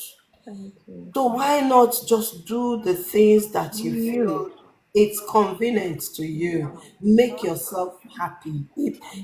I think these days we should just, it's not being selfish, but sometimes we should think about ourselves because we care so much about people and what will people say. Yeah. And that makes us limit ourselves and our boundaries. It's just like a child. The We, child wants to touch something hot. You're saying don't touch. They will look at you. They will go again, and what do you mean? it hasn't. No, I did that to my son. Each time I'm ironing, he comes to me. Then he was still a toddler. He will come and start playing. I said, "This thing is hot. Move." I will move him. He will still come back. I left him to touch the iron. Since then, yeah, since then, even if he sees cold iron, he runs. Boundary was set by forceful. Yes, yes. That's if you don't want to understand my language, I will teach you the hard way. Sometimes we need to be hard on people, even on ourselves. We need to be hard on ourselves to say, you know what, it's a no. No, no, no. Because you have some friends, all they think about is to milk you physically, financially, spiritually, and otherwise. All they They just need. want to milk you, and you cannot even get anything out of them. So, such people, how do you say no to them? I used to have one friend like that. All she does is to collect, collect, collect. Sometimes I now wonder, now juju this person use. The day she forgot to renew her baba, the juju cleared. I say, you know what? Enough now. Enough. Oh, goodness. So I think we need to be hard on ourselves to say no, no. Financially, there are some things we buy, we don't really need them. Yeah. They're so unnecessary. And then when they deliver it, you now ask yourself, do I really Did need it? you? The wardrobe is filled with clothing, yet we still order. God will help us. And then there's a program coming up, we're panicking. Why? I don't have clothes to wear. So all these things in the wardrobe, are there not clothing to wear? Can you not pick one? No, you want a new one. So such boundaries we need to Put in. try and help ourselves. Yeah. Sorry. And then, okay, if you talk about spiritually, there are some pastors that want to milk you. We don't know how to say no. Like Leslie was saying, I wish I can have your wife's mindset to just say no, you know. Before I will even hear what you are requesting, I'll just tell you no. Mm. Not being able to say no has put a lot of people in trouble. I know, but sometimes you have to say no. I remember when we were preparing for our wedding, and pastor was like, "Oh, hey, you need to invite this." I said, "No, I cannot feed 5,000. I am not Jesus. Jesus fed 5,000. Sorry, I cannot." I was very bold enough to say no, I can't because it's my pocket that will suffer. So we need to learn how to say, even when it is not convenient, just say it. Sometimes my son will ask me for something, I'll just tell him no, and I'll feel guilty. But in my mind, I'm like, you know what? It's good. Just he needs to learn Stick with it. Yeah. yes, you need to learn. And I think at this stage I'm beginning to set boundaries even with friends. Some people they will just come, oh, okay, how far are you there house? I did downstairs. Guy, I'm not there house. Even when I'm at work, I'm not there house. I'm not at home. Fine. Yeah, because you don't know what I'm doing. You don't know if I just need my quiet time. You just barge in. I just learn. We need to. Sometimes we need to protect ourselves, our inner peace, because some people just bring one gist that will just spoil your mind, spoil the whole day. This gift is it the gift of saying, well, we'll learn. It is. How much was pastor we need to give? Debbie, Okay. Debbie. Let's leave that let me- Thank you, let's leave that Abigail. for another day. Please, oh. I know. So Yeah. sometimes we just need to we need to discipline ourselves, and boundary comes with discipline.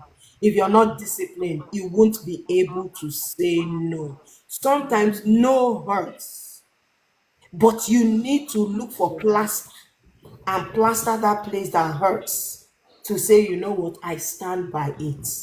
And don't feel guilty about it. Don't feel, because sometimes our mindset, there's a Yeah. way it works. It will now make us to feel guilty of the kind of decisions we make.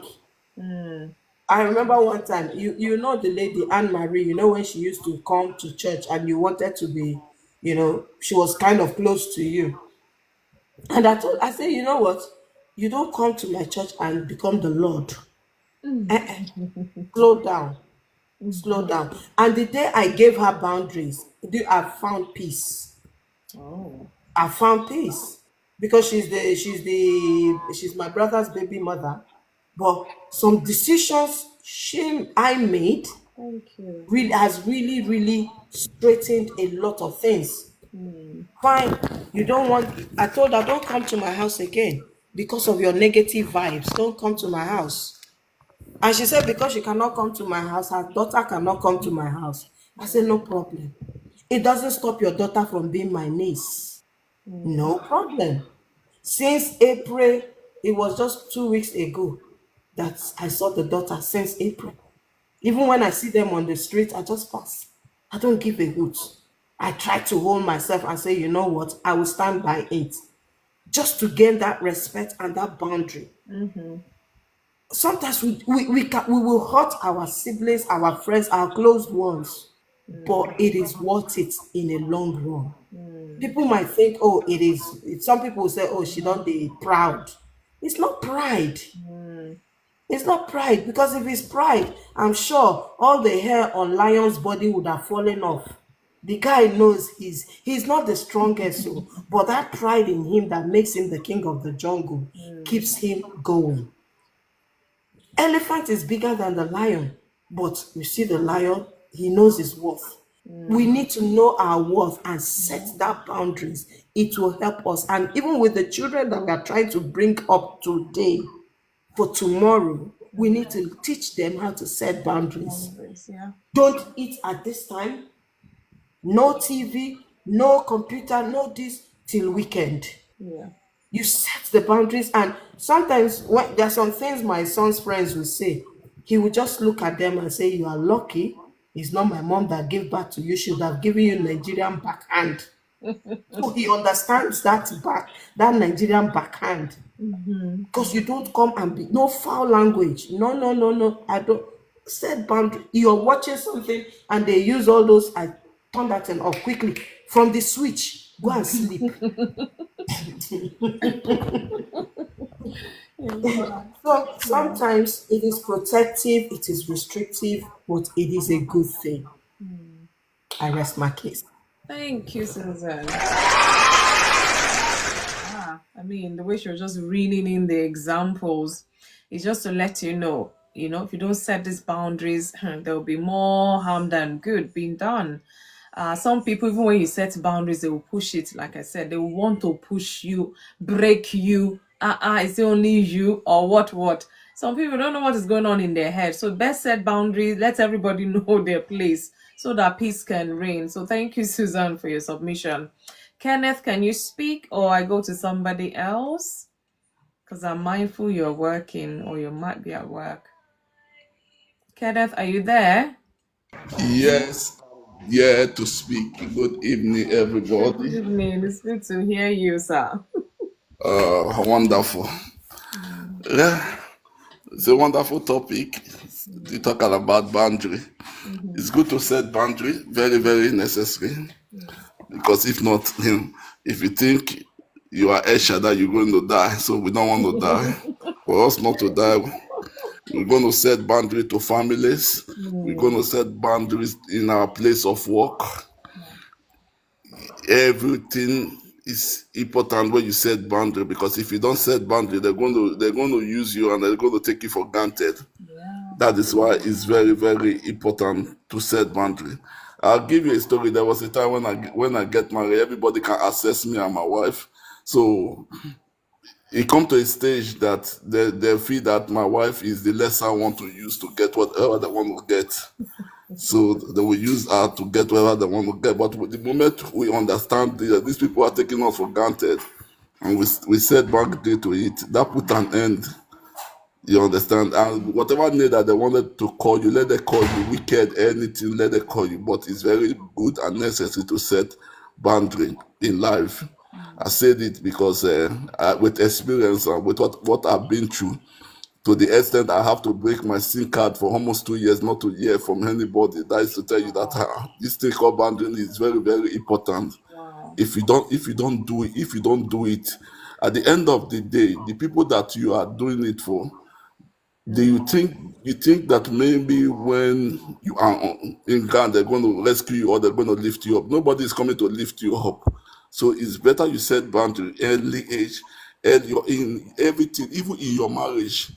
Is good early. Understand this boundary. There is a place of boundary to your family, to your even to your in-laws. There's a place, because if not, if you don't do it that way, My brother now, they just call me Bajin anytime. No one, no saying no, they're coming. without no appointed, Ethically convenient.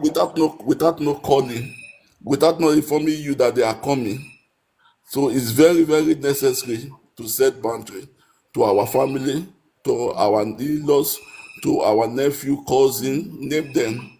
Even in the church, it's good to set boundary, Oh. because if not, if you don't set boundary, they will say you are there in everything, you are there. So it's good, very important to set boundary. That is for me. Okay, so do you think it's restrictive or is it protective, setting Is boundaries? is the both side. Oh, everybody Is thinks the it's is the is the both side. It protects your mental health. I hear It, you, Kenneth. it protect your mental health, because Oh these my people, goodness. they just think that you are just there to be Father Christmas, or in many things. Not only money, in many things. Yeah. If you help them too much, they don't want to do anything on their own. Even your place of work, the moment Take you start advantage. assisting them doing anything. I remember one of my nurses in those days. She just came, so assisting her, put her through. But I find out that she don't want to do anything. Kenneth, can you go and give this medication? Kenneth, can you go and give this? Oh, so I said, oh, I understand. The moment I said boundary, I said my job description is not the same as your own. The moment I said that, that is the boundary. So it's very, very important in your place of work, your family, people, your friends, well wishers, any name them, anything at all in this earth. Set boundary to it so that your mental health can be okay. Your mental health is very, very important in this level. Yes, so Thank you. thank you so much, Kenneth. Yes, so I agree very, very much. In fact, as he was speaking, I just remember this clip I saw. I don't know, was it on Instagram or somewhere some time ago, of this mother-in-law.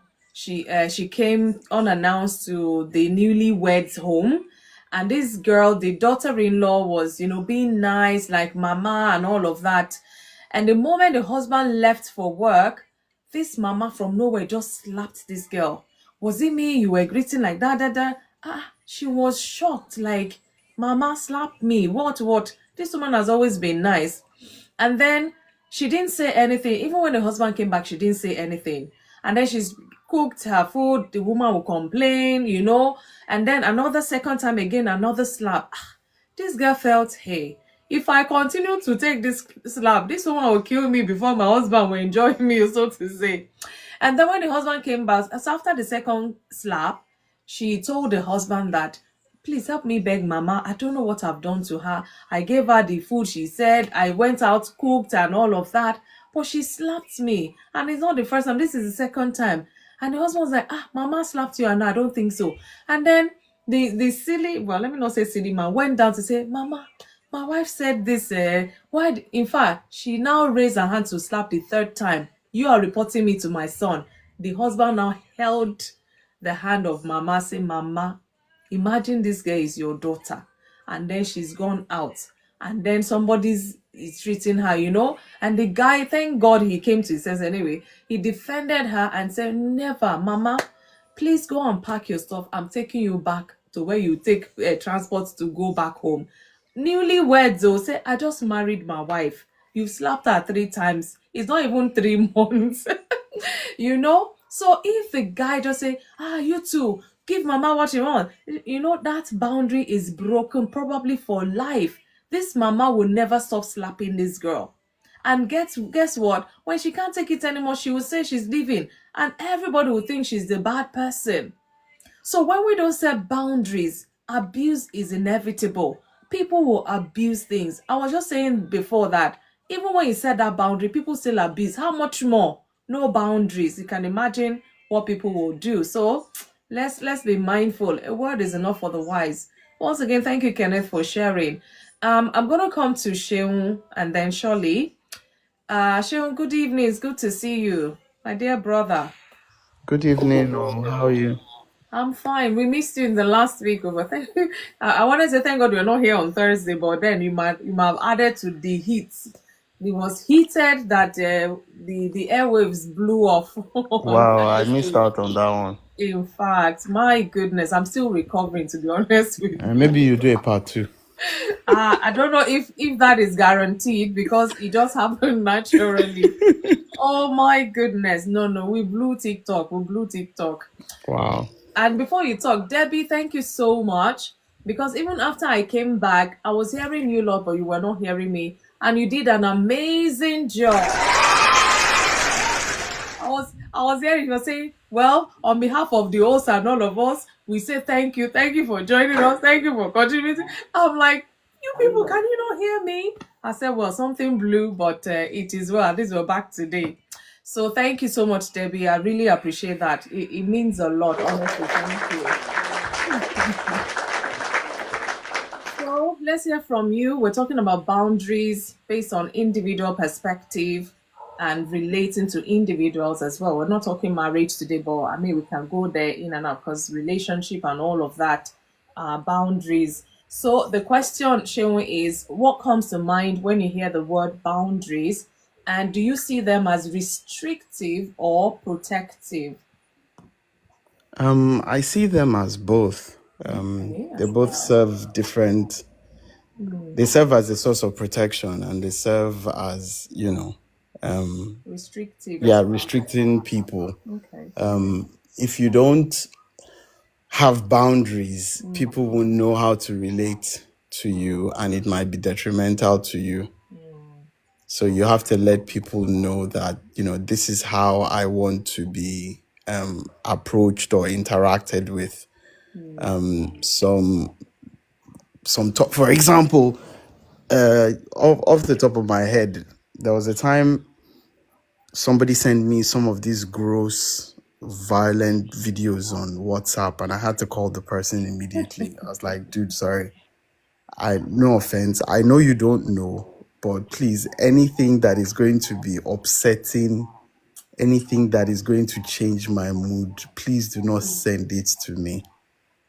And he put his hands up and he said he didn't know. He just thought it was controversial and he wanted me to see it. I was like, sorry. Things like that, they stick with me longer than they should. So please, if you have things like that, just keep it to yourself. For me. So I think off the top of my head, that's one thing that I can, and I think I've kind of gotten that message to almost everybody around me. If you have those violent or upsetting things, don't send it to me.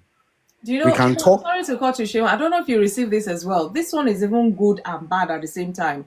They will say if this beautiful prayer, at the end, they'll say if you don't send it to 10 people, something bad will happen. Something. I'll be like, seriously, why? Exactly. That's the other one as well.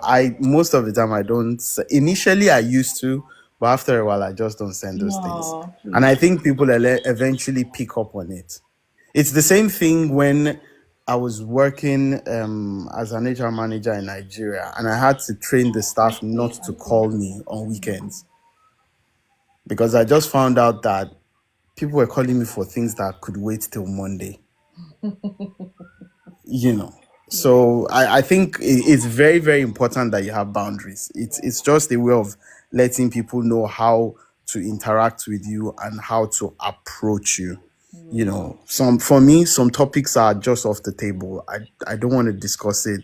Keep your opinions to yourself because people are different. Some topics can move a conversation from being very friendly to being very, I don't want to say confrontational. Exactly. Especially, things like politics or religion with people. I generally don't. I try to stay away from it. I see you. Because people react in different ways. So it's very, very important to have boundaries. I think it is necessary to have boundaries. And I think the older you get, the more important it is to let people know what your boundaries are. Yeah. When you are a teenager, when you are growing up, you might be trying to figure out yourself, who you are, what your boundaries are. But the older you get, the more you become aware of, okay, this I don't like. Please do not bring it to me. Keep it to yourself. Things like this we can discuss. But even when we're discussing, your tone matters as well. So I can be talking to my wife now, and once my tone gets to a particular way, she will flag me. Your tone is changing, and I do the same as well. It's just a way of putting the guardrails that, okay, we're now getting to this territory You're where almost forgetting the boundaries. Let me we have remind this you. territory where we've agreed that, okay, when we get to this place, the boundaries have been reached. Do we need a timeout, or can you bring down the tone? It's just tone. But as Yorubas, in Nigeria, your tone matters. It does. Your tone is everything, Your tone really. is everything. I might be saying the same word, but the tone can say a lot of things. Oh my goodness. Exactly. Sorry. Exactly. You're not sorry. You're not sorry. Is it sorry you want? Okay, sorry. You don't mean that sorry. I know what you mean when you say sorry. So those things matter. It's critical for any sane relationship, even with your siblings. You need to have boundaries. So if my mother, for example, comes from Nigeria now, my brother is like, you can only stay at my place for 1 month. That's my boundary. Take it or leave it. And my mom is like, no, why? That's his house. He's a grown man with wife and family. If that's his boundary, you have to respect his boundary. It's nothing personal, and I don't think it has anything to do with you. You don't know how he runs his home. You don't know the chemistry going on in that house. And I definitely know you don't want to go there and cause chaos, whether intentionally or unintentionally. So just respect his boundaries. And it took her a while, but now she's kind of accepted it, and everybody's happy. And I've explained to her, this is why you have to, understand that everybody has boundaries. It's not just because you are mommy. I know you are mommy, but I don't want to say this is the UK. It's not so straightforward. But I think in a nutshell, it's just important. And it is restrictive, yes, it is. But anything that doesn't have restrictions can lead to chaos. Oh, yeah. Even on the express, there is a reason why we have guardrails on the express. And because your car can go at over, 120 miles, doesn't mean you should be doing it. There is a reason why that dashboard, once you pass a particular speed, it turns red. It doesn't mean the car can't move faster than that. It just means that you've broken a boundary that if anything goes wrong, you might not be able to recover from. So I think it's critical, and I think it has its uses. So how we talked briefly about being restrictive. Now for you and to whoever, because we're relating with people. So Yeah. when it's restrictive, do you think that's harsh or selfish? When it's restrictive, is it harsh or selfish? I think ultimately human beings were just naturally selfish. It's just the way we are.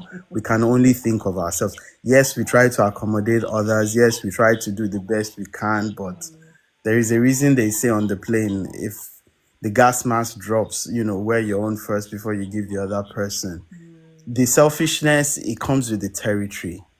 I think the issue is when it is abused. Okay. I think for me, it's when people abuse, when people know your boundaries and they still test it. And Nigerians are very good at, they know your boundaries, but they'll test it to see that They push the limits. they'll push it. And it is your job to let them know that I know what you are doing. I'm not going to accept it. So back off. Because they know, but they will test it. Whether it is the plumber that you call, whether it is the tailor that you gave work to, whether it's the construction guy that is working for you, whether it is, the driver that is helping you Nigerians generally just like testing boundaries. And they're testing it not because they don't know, they just want to see whether you're going to snap back. I don't know whether it gives them pleasure in doing that, because it's just crazy, honestly. My father said something a long time ago. He said, if you hear when Nigerians say, "Oh, that man is a nice man," it's because he allows people to walk over his boundaries. But when you hear them say, "that man, don't mess with him," he's the kind of person that doesn't play with his boundaries. If you step, he will let you know right there and then. So I think mine is the abuse. Selfish, it's normal. We're all selfish in our own little way, and everybody looks out. And I think it's important for you to be selfish in certain scenarios. Your mental health, you need to guard your mental health. Nobody's going to do it for you. You cannot be slugging and everybody's okay, and deep down you're kind of suffering because they don't know, and you are looking after everybody except yourself. If for example I'm in a bad mood for whatever reason, and I don't want it to spill, I just go to my study, close the door, and I just tell everybody, just leave me for like, I don't know, 10-20 minutes. Do not disturb. I just need not to talk to anybody right now. Just let me get my head back in a good space. And that break, yes, it's selfish, because in that moment the whole house is blocked out, but it's important for me to restart and reset, so that it doesn't spill over to the others. So I think in a nutshell, that's just my take on it. Okay. But it's important. Yeah. Okay. Thank you so much, Shem. Thank you. It is important. Set it. Whether people see it as selfish or whatever, you know yourself better than anybody. Because when God forbid somebody now have a mental breakdown, these same people will be the first ones to be pointing, look at this madman, look at this mad woman, not knowing that they're the contributing factor to you getting to that place. But it is well, you have to look after yourself, because if anything happens to you, people will still live their lives. So you better set a boundary. Let no man speaking come and kill you. That's our own here. Thank you so much for your contribution, Sheung. I was supposed to come to her shortly, but I don't know, he's dropped off. Okay, maybe she'll come back. Let's see. Debbie, so I'll come to you then at Essay Click. Debbie, good evening. How are you? Good evening. Our new, in fact, our new moderator, Elder Debbie, the moderator. maybe you have to take up this role for me.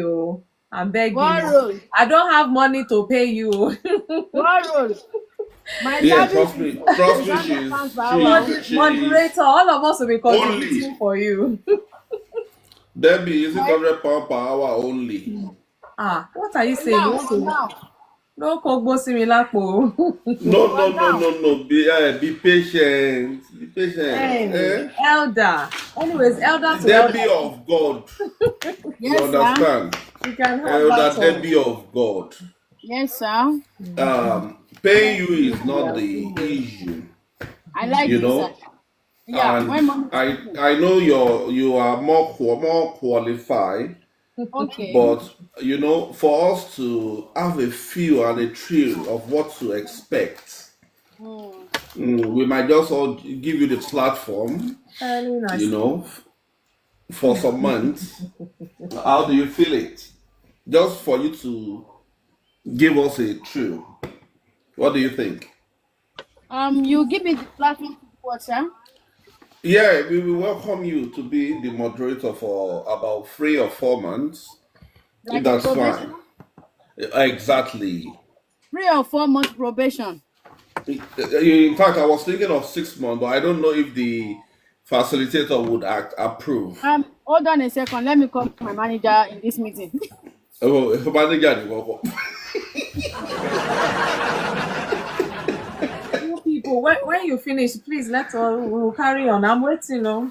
Let me call my manager in this. Let me call my manager in this meeting. I don't do. After the program, you have the floor. No, You're welcome. you cannot catch me in the corner and expect it to go down like eh? Don't do that. We're talking about boundaries. Elder Yes. Adebenga, please. Let me call my manager. That boundary. Okay. That's Okay. please help me with a tape rule. Let me measure this boundary. Wow. I think Elder Leslie is an architect. He should have that tape the architects use to measure land. One that is long. So that would be, exactly. He said 3 months to 4 months.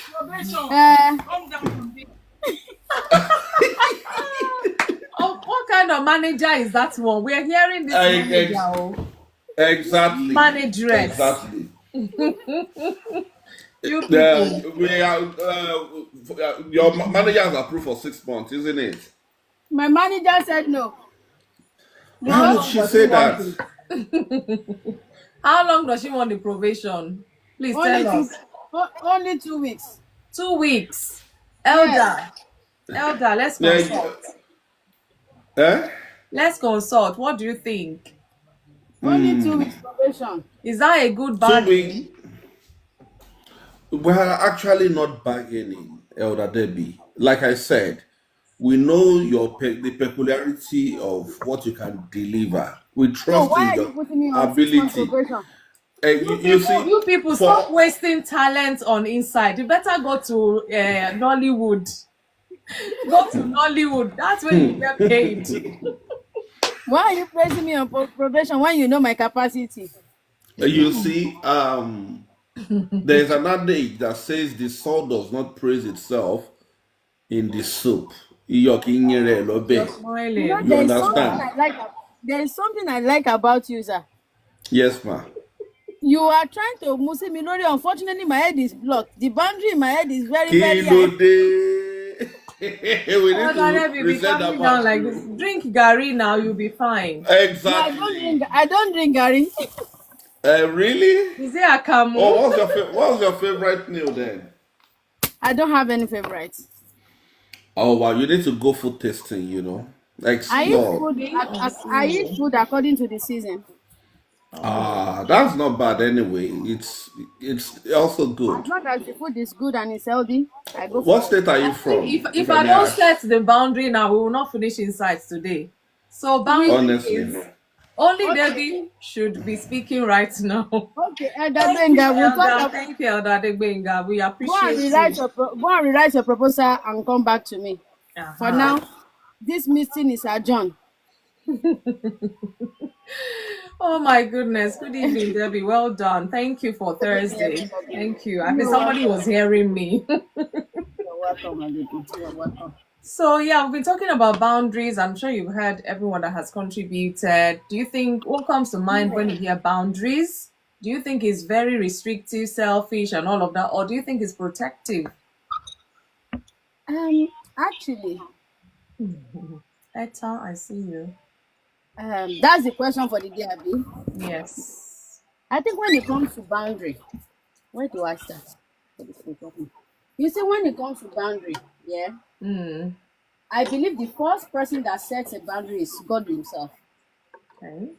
I give the example as well, yeah. Because if we go into Genesis chapter 1,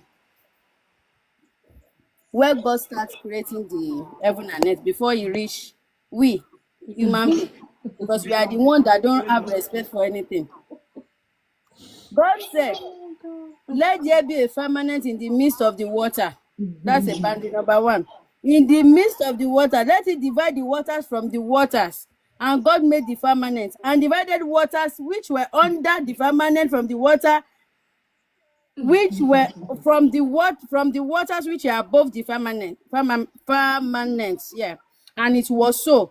He divided the water from top to the one in the bottom, which means that's the first boundary.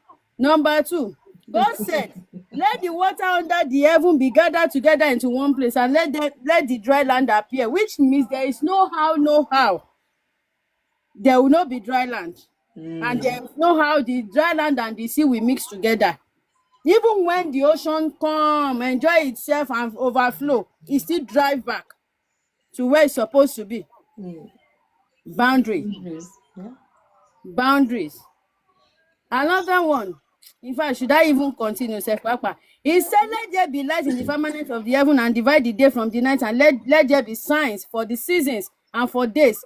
Even in our seasons, there is boundary. Winter has never met summer. They can meet in the middle, and we call it maybe spring or autumn. That's when they are meeting and going their ways. But when it's summer, it is summer. When it's winter, it is winter. Elizabeth, I see you. Even if it rained in summer, the highest you will carry is a jumper and your umbrella. You cannot wear the same coat you wear in winter on that rainy day in summer. Yeah. There is boundary.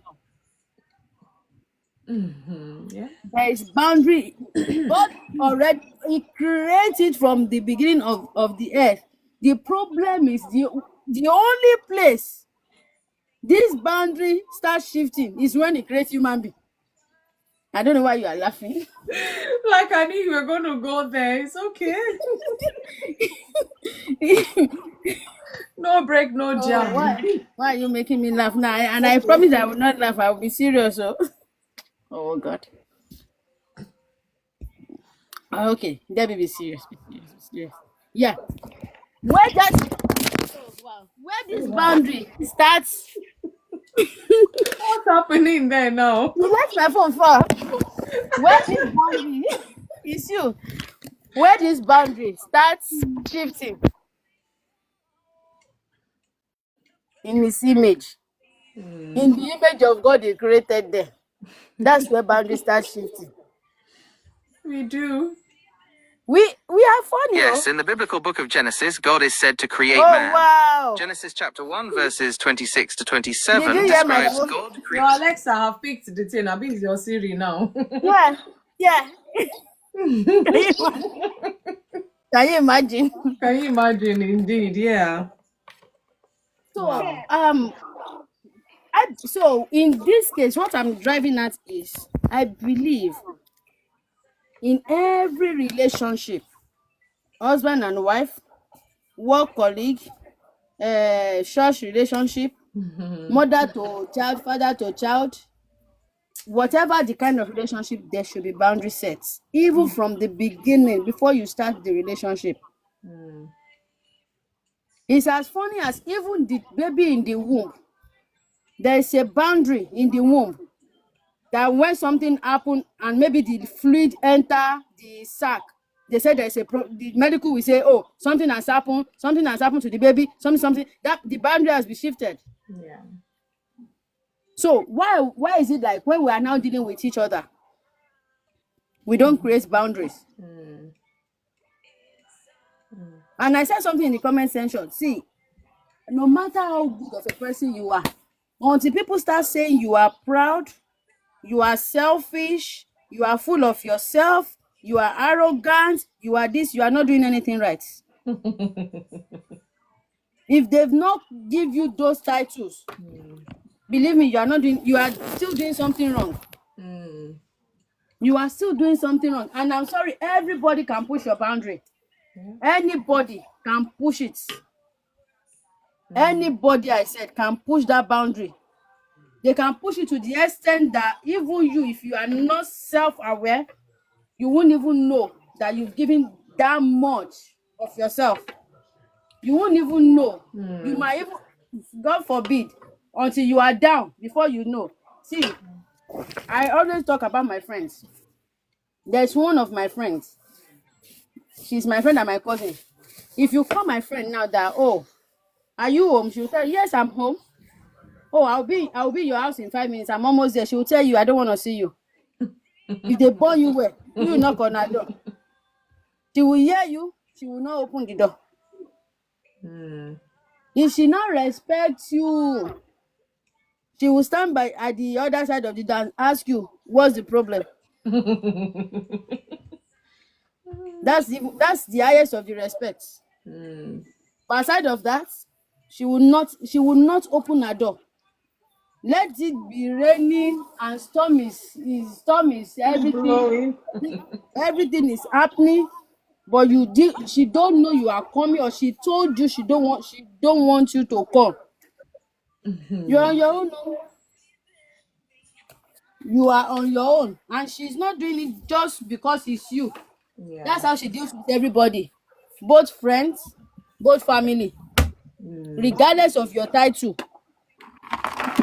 Regardless of your title, if she don't want to see you, it's as bad as if she wants you to meet up, she don't mind coming to see you where you are, if she don't want you to come to her house. And when we first start our friendship, I used to wonder what's wrong with this girl. But I get to realize that that's who she is, and we all understand her like that, Yeah. and we respect it like that. Nobody pushes anything. We might be joking about it sometimes. Sometimes I'll be joking. I'll be saying, "Oh, you can't, you that you don't, somebody cannot come to your house," and that's it. We just joke around it. It doesn't change anything for her. Until people start respecting that part of you, forget about it. Forget about it. Anybody can push your boundary. To me, I don't see it as being restrictive. It might seem restrictive to the other party, but But from for your you, side, it's no, that's protective. being protective. Okay. That is being protective. If everybody can reach out to you any time of the day, and they can always vouch on you, on your time, on your life, that don't worry, she will be here, she will be there. Sorry, that does not make you a good person. It doesn't make you a good person. It doesn't make you a good person, because the moment you are no more available, I bet you Okay. they'll find somebody. They'll find somebody else that will be efficient for them, or that will be available for them to do what they need you to do. And it's as funny as, if it's something they will need to pay the other party for, they will pay them for you. But if you charge them the same amount of money, you won't get it. Yeah. You will not get it. So when it comes to boundary, I don't see anything wrong in us setting boundaries in any kind of relationship. And okay, let me use myself as an example. I used to be this person that I'm open to everybody. As in, when I say open, I used to be open to everybody. You can call me anytime. I can help with whatever I can help with. But as I'm going in my Thank you. life, Now I know. the next time Elder Denga interrupts me, 100 coins. Baby. No, for a start. Elder, we will set boundary and find you. Let our elder finish talking. You understand? But Yeah. as I go in life, I realize that people don't really care. They don't. It's not you they care about. It's just because of what you can offer. Yeah. Is the idea of you and what you can offer. It's not because they care for you as you. It's not because they care for you as you. No, it's just the idea of you. So when it comes to boundary, I don't care. Please set it. Let them call you names. It's okay. Let them say you are proud. It's okay. There was a period in my life that what is it called? I'll just wake up and somebody will message me with unknown number. I'll be like, where did I know this person from? Oh, I went to your family house and I met your dad. He told me da da da da da. He gave me your number. Bam, I block you. Really? Yes, because one day I now come and I say, you gave somebody my number. I'll be like, but you people used to be friends. And I'm like, okay, it's okay. I block him too for a whole year. Really? That bad? My lady, That is the beginning of my redemption. I get Because I know if I can do it with the most important important man in my life, after God is the most important man in my life, I can do it with anybody. I blocked him. My dad will call my sister. I'll be like, I've not heard of your sister. Is she okay? Is her number not going through? Now we'll be like, I've not reached out. Hello, your father said. I said, if you, I will block you too. She's like, you blocked him? I said, yeah. I said, she will be like, I don't want to be blocked. And you see, the moment I unblocked this man, he was like, why? I said, oh, I blocked your number. I didn't hide what I did. I didn't go back and forth. I said, oh, I blocked your number. He said, oh, what did I do? I said, because you share my number like it's Christmas gift or something. I know these people, we all grew up together. They know me, I know them, but it doesn't mean we are friends. You can be friends with them, but it doesn't mean we are friends like that. He said, you should have told me. I said, I tried to tell you, but but I see that what is it called? You always say the violent take it by force. You are the one that teach me the Bible, you can forget. You can laugh. I know. My dad adjusted. Paula, I see you. He adjusted. And that gave me the confidence to be able to deal with every other person, every other outsider. Yeah. Every other outsiders. Mercy. If you call me now, like Mr. Sean said, all this nonsense message of if you did not do this, God will bless you. If you do this, God will not bless you, or something like that. I'll block you immediately. You send it to me, I'll block you. I will block you. Yeah. If you mistakenly send me unnecessary message, I will block you. You've not spoken to me in a while. You just messaged. Oh, few years ago, somebody just messaged me on Facebook. How are you? I realized that she's far family related. She's related to my family, but I'm not related to her. I don't know if you don't need to get it. Don't bother. Okay, I'm not even trying. I responded like I'm trying to be. I was trying to be a good person. I was trying to be a good person because that day is like I just finished from church, so I just finished hearing preaching, so it's still fresh. You can laugh. Hey, Daddy, oh. I responded, and then I just realized Christmas came. They just sent me number. I'm like, you're not okay. I blocked them. I blocked them. And how do I know? I always know they realize I blocked them because they will go to my siblings and say, oh, I've been trying to reach Debbie. Is she okay? They will like, oh, she's fine. And sometimes it might be like I'm on the phone with one of them. Oh, I just finished talking to her. Because once I hear, I will tell them, if you mistakenly say I'm on the phone. The day my dad passed and every family were gathered, everybody was calling each other. I called only my siblings. I spoke to them. I make sure they are okay. Oh, this one is here. That one is here. Is Debbie on the phone? I'll be like, I'll block you if you give my phone. If you give this call to that person, I'll block you. How? Because for your own peace, I realized for me, because of my kind of nature, there are some people. You have a nature that says don't cross the boundaries.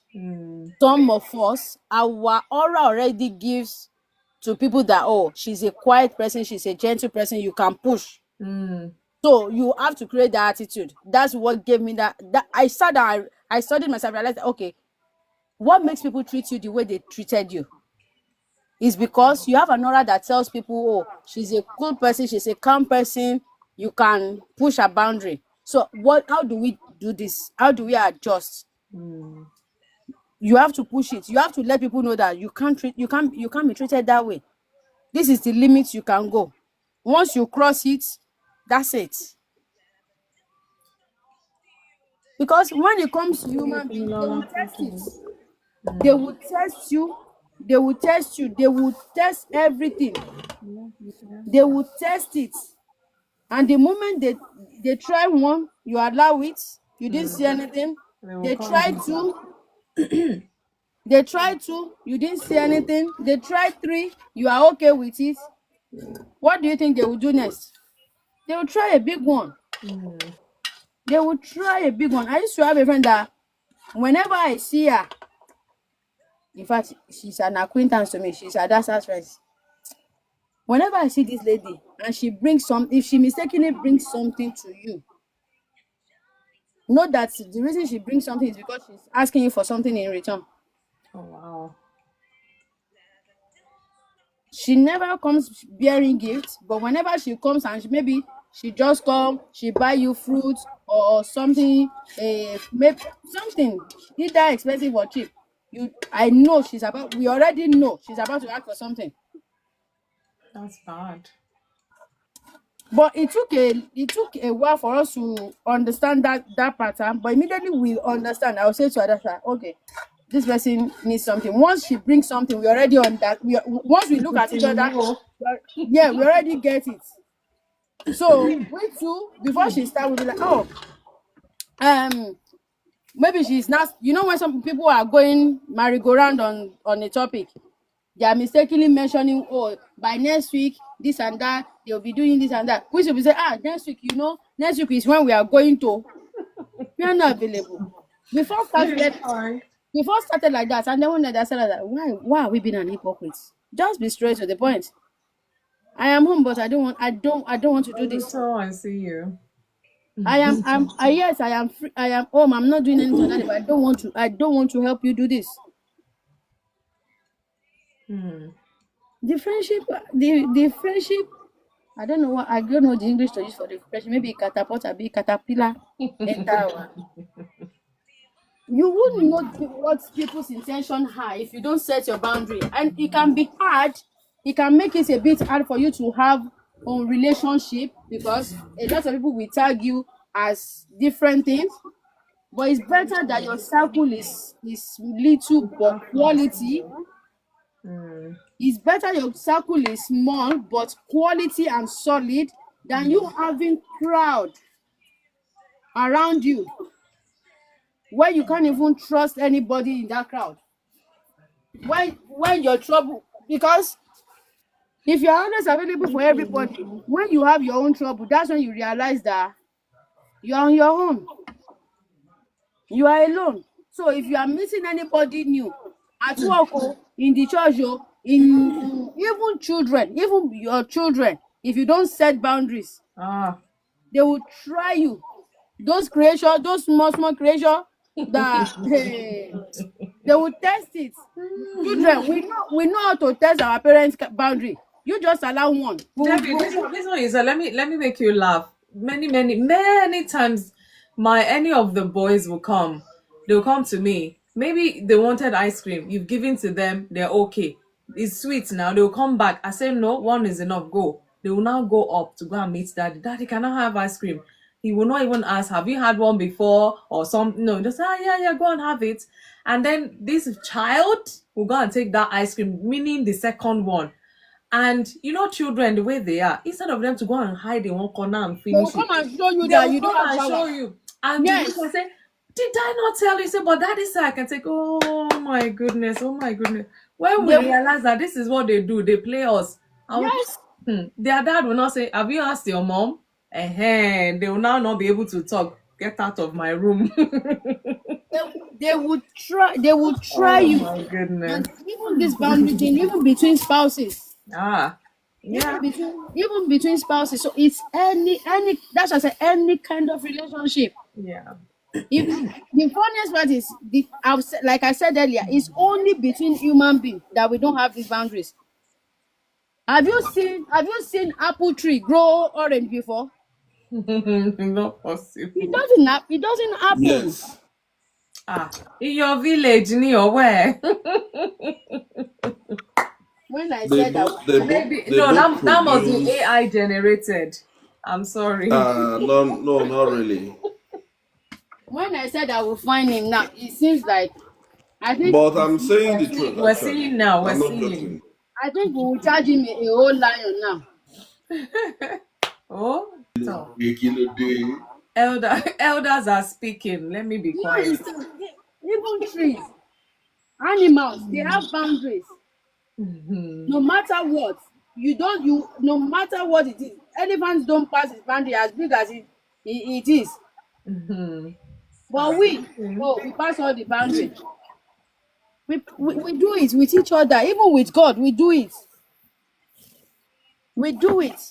So if you don't set your boundary with human being, you're on your own, no.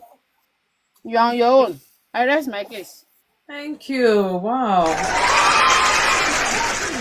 Where would I begin to paraphrase from? At least a word is enough for the wise. More so being spoken by the Elder Debbie. Thank you so much. Honestly, I mean, this is the thing. This is the reality. If everyone were to give instances where the boundary set has been abused, in fact, is a million. And that's why some people from time to time they revisit those boundaries. Sometimes you may have to make it harder because people are just stepping, they are pushing, they're over pushing, and I don't know, maybe it's our human nature or what, I do not know. But sometimes there are boundaries and people are pushing, over pushing. Imagine when there's no boundaries at all. Only God knows where each person would be. But thank you for your submission as well. I think everybody's spoken. I don't know if Esa Click is back. Oluto, let me bring you up. I just saw you not so long ago. Ayode Baba, I've been sending invite to you. I don't know what's happening, whether TikTok is not letting you come back, because I really wanted to hear your submissions.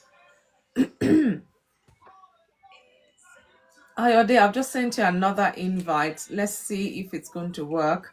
Otherwise, it might be the network issue like you suspected. Oluto, good evening. How are you? Are you there? Oh, a call. Please, so we don't want any explosion tonight. Yeah, I'm trying to buy coins or what they call this thing here. Oh, I see. Okay, you're still figuring things You out. know, I'm still exactly, Yeah, it's all right. It's all right. At least it's good that and you I'm came just trying to back. I catch up hope. with your topic tonight. Yeah, we're talking about boundaries. I've given the talk, ages ago. But I always ask the question. So even if you haven't heard my talk, you'll be able to respond anyways. So at least you know what boundaries are. I might go and just recap a bit. I mentioned few bits. I mentioned dangers of living without boundaries. I talked about some biblical perspective on boundaries, types of boundaries, emotional boundary, physical boundary, mental boundary, spiritual boundary, and time boundary. I talked about why boundaries are important to individuals or for individuals. Preserve your identity, protect your energy, prevent abuse, and also enable healthy relationship as well, encourage growth, because with boundaries will come growth. Sometimes you learn, just like I was trying to say, you learn and you might have to revisit certain boundaries and adjust it, because otherwise there will be trouble. So boundaries are limits you set to protect yourself emotionally, physically, mentally, spiritually, because otherwise people will treat you anyhow. They would want to take over your life. Even since you don't know what to do with your life, they will show you how to live life. So just different aspects like that. And my question after the talk is, what, when you think of boundaries, when you hear the word boundaries, what comes to your mind? And do you see them as restrictive or protective? So the floor is yours. What are you thinking? Share your thoughts with us.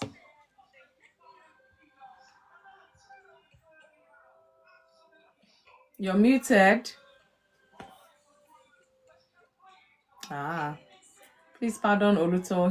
He's fresh on TikTok, so he's still probably getting a hang of things. So Oluto, you have to unmute to respond. I don't know if he's still there. Yes, okay. Don't mind this, Sorry, I'm just trying to It's figure okay. out the whole platform. Yeah.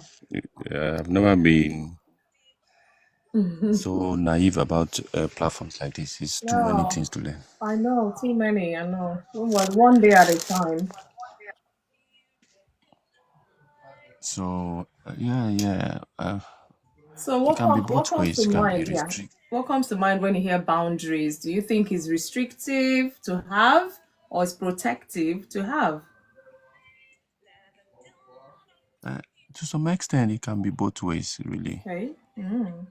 Okay. Restrictive in the sense that sometimes what you want to send as boundaries might not be what your partner wants to see as boundaries. So In terms in terms of relationship. Yeah. So I even just in want to terms put of this. the way the house runs. Okay. Today on Insight on Mondays we talk about individuals, no marriage talk. Because I know the last time you were here was the marriage talk, and I think it was your first time as well. So on Mondays we talk about individual topics, not really marriage. So just so you're aware, so that Okay. yeah, just so you're aware. So today is about boundaries, as in me setting boundaries As an individual, yes. as an individual. So all the marriage talk mainly is on Thursdays, but on Mondays on Insight we talk individuals because individuals face issues as well. I think yeah, it's a good thing. I think naturally, It's like so even if you tall. I don't see in a you. way, Yeah. we all kind of set boundaries. There are certain things you will as a person accommodate and things that you don't. So will I say it's restrictive? No, not really. I won't say it's restrictive. I think if there's no boundary, then there's a problem. You know, even even for yourself, like say for example the idea of eating. There are ways that we relate with people. It's not the way Yoruba they have way of I'm looking for the right word to use now. When you go out with your mom to places, there are certain people that you don't.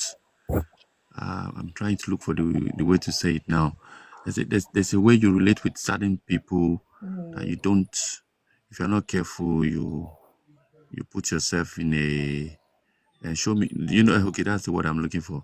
That they say, show me your friends, And I'll tell you and who I you will are. tell you the kind of person you are. So if you're not careful in the way you relate with people, or the kind of people you move around with, it can affect your judgment. It can affect you as a person. So we have to set boundaries. In most things in life, we set boundaries really. You know, it's not restrict. I won't say it's restrictive. It's not. Okay. It's just the way life is. We just have to set boundaries. I think But I'll you know, definitely take that. Oluto, some people might say, "Ah, you're selfish. This is your boundary, guys." It appears to them as if you're selfish. Yeah, which is good. Selfishness is Oh, good. To some extent, it's really? good. Well, It good. is good. I mean, like I said, Okay, Susan, thank you. uh, if you don't kind of pick the kind of people it's just like been talking about people robbing off you. You know, I'm somebody that on many occasions I've been put in situations where I've had to, you know, live with, especially even coming to Ireland, I've had to stay with people, to live with people. But even in that, I've had to pick the kind of people that I relate with, you know. So if you have to be careful, it's like a guy. I think it's a kind of guard for yourself too, Yeah. because you can imagine when you come into the country as a Christian, a lot of people are choosing, all in the name of getting papers. Many people make many choices that has to do with the best way to go is to go and get a white girl and all those kind of things. But for me, when I was coming, it's one of the boundaries. I said that if they give me paper, they don't give me paper. I set it as a boundary. Like I will never, because of paper, go and that kind of thing. So it's like it's setting a bar for yourself that you won't do certain things because of. So I think it's good. It's not that it's restrictive. It's just that if we can do it, it helps a lot. You know, especially when it comes to your ìjọba ọ̀run, Your your salvation your goal, or your as in with goal regards to your or your salvation of your purpose, soul, or even. making heaven. If you can't set boundaries, before you know it, you find yourself in a lot of problems. So I think it's just bound to happen, whether you even like it or not. We will set boundaries, but it's just now how high we set it, or where we put boundaries on, how we place our priorities now, that now determines. Yeah. So I think that's my take on that. Okay. Thank you, Oluto. So, Oluto, I'm addressing this back to you as well. So, in a way, it's sounding protective because you have to protect yourself. Otherwise, every Tom, Dick, and Harry will dictate how to live life, when to go, what to do, and things like that. So, you think boundaries cannot protect you? Do you reckon? Yes, maybe that's the Okay. word. Yeah, it does protect you. Yes. Okay, that's good. Thank you for that. Um, As a click, are you still there? I think there's a box open. I'll try and bring you up because this thing is very important. Some of us, we may have to go after this live and kind of reflect our lives generally, all relationship we're in, work, family. I get you, Debbie. I've had to block a very important member of my family for 5 years. And this one, in fact, it was hard for me to. And it was even in the place of prayer. I'm like, the Holy Spirit asked me to do this about this person. And then gave me one or two portion of the Bible. If you see the fear that I I used to run to go and do that. And then, of course, the same way, I wasn't even thinking of it. I didn't even realize 5 years had gone. And then it said, now you can reach out to this person. I'm like, wow. And then when I did, oh my God, you can now imagine like that boundary just automatically set itself. And the relationship carried on. So I do get it. Sometimes it may sound harsh, it may sound selfish. People might say you're proud or whatever, but you're looking out for yourself. Because if you're not good, you'll be useless to anyone, even let alone yourself. If you're not okay mentally, physically, and all that, people will be the first one to point finger. There's something wrong with this person, or. And it's even harder to set boundaries with family members, siblings, or parents. It's harder, or husband, wife, children. But these boundaries, we still have to put them in place. Otherwise, everybody will live life anyhow. And we're talking about moral decadence in the society comes from within the family. So if things are not put right, in fact, even though everybody is trying to put things right, we know what the society is saying out there. How much more no boundaries, everybody just living life. There will be chaos, there will be conflicts, and there will be disaster, more like. So we have to put boundaries in place. Check yourself. Check each relationship you have. Do you know their boundaries? Do they know your boundaries? Do they know where they can overstep or not overstep? Do they know their limits with you? Or anything goes? Or you're the type that you set boundary today, tomorrow you will break it, and doing yo-yo like that, and you want people to take you seriously? You're losing integrity, you're losing who you are, your core values as a person, and yet you're resentful because people are not regarding your boundaries. So even we have work to do. Set boundaries, set them, like I say, you might have to subtly, firmly say to certain people, this is it. You cannot do this because you're not aware. I do not condone this. I do not tolerate this. You may have to say to them, doesn't mean I love you any less, but I will not stand for this, or I will not appreciate this, or whatever it is. So, God helping all of us. She's so tall. It's good to have you on this live. Good evening. How are you? Wow, it's good to have you here. Good evening, sis. Good You're evening. right. I'm great.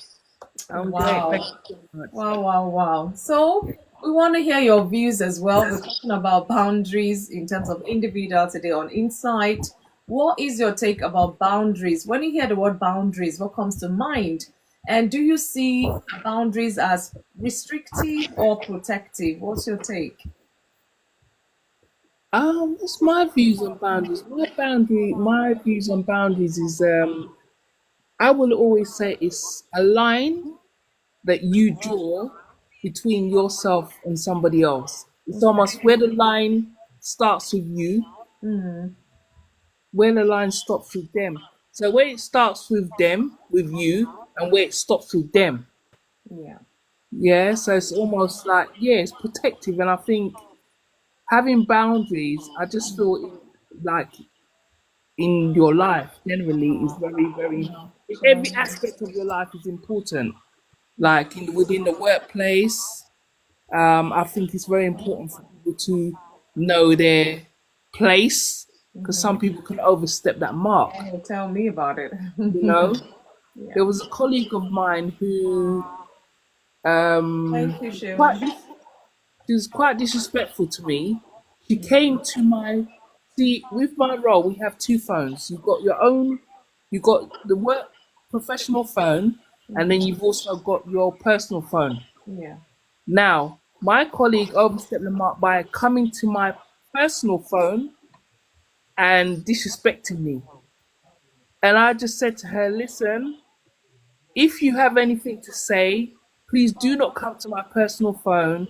Can you contact me using the work phone? So that's where I drew the boundary there with me. So we keep it professional. Yeah. I just think it's very, very important because if we are the ones that teach people how to treat us, Indeed. and a way of teaching people how to treat us is by having boundaries in place, respectful boundaries. Yeah, I think it's good. Okay. It's helped me anyway. Thank you. Thank you for sharing. And welcome. Welcome to Insight as Thank well. you. So tall. Thank you. I appreciate you. We meet here on Mondays and Thursdays, 8 p.m. UK time. On Mondays, we talk about individual topics, issues relating to individuals.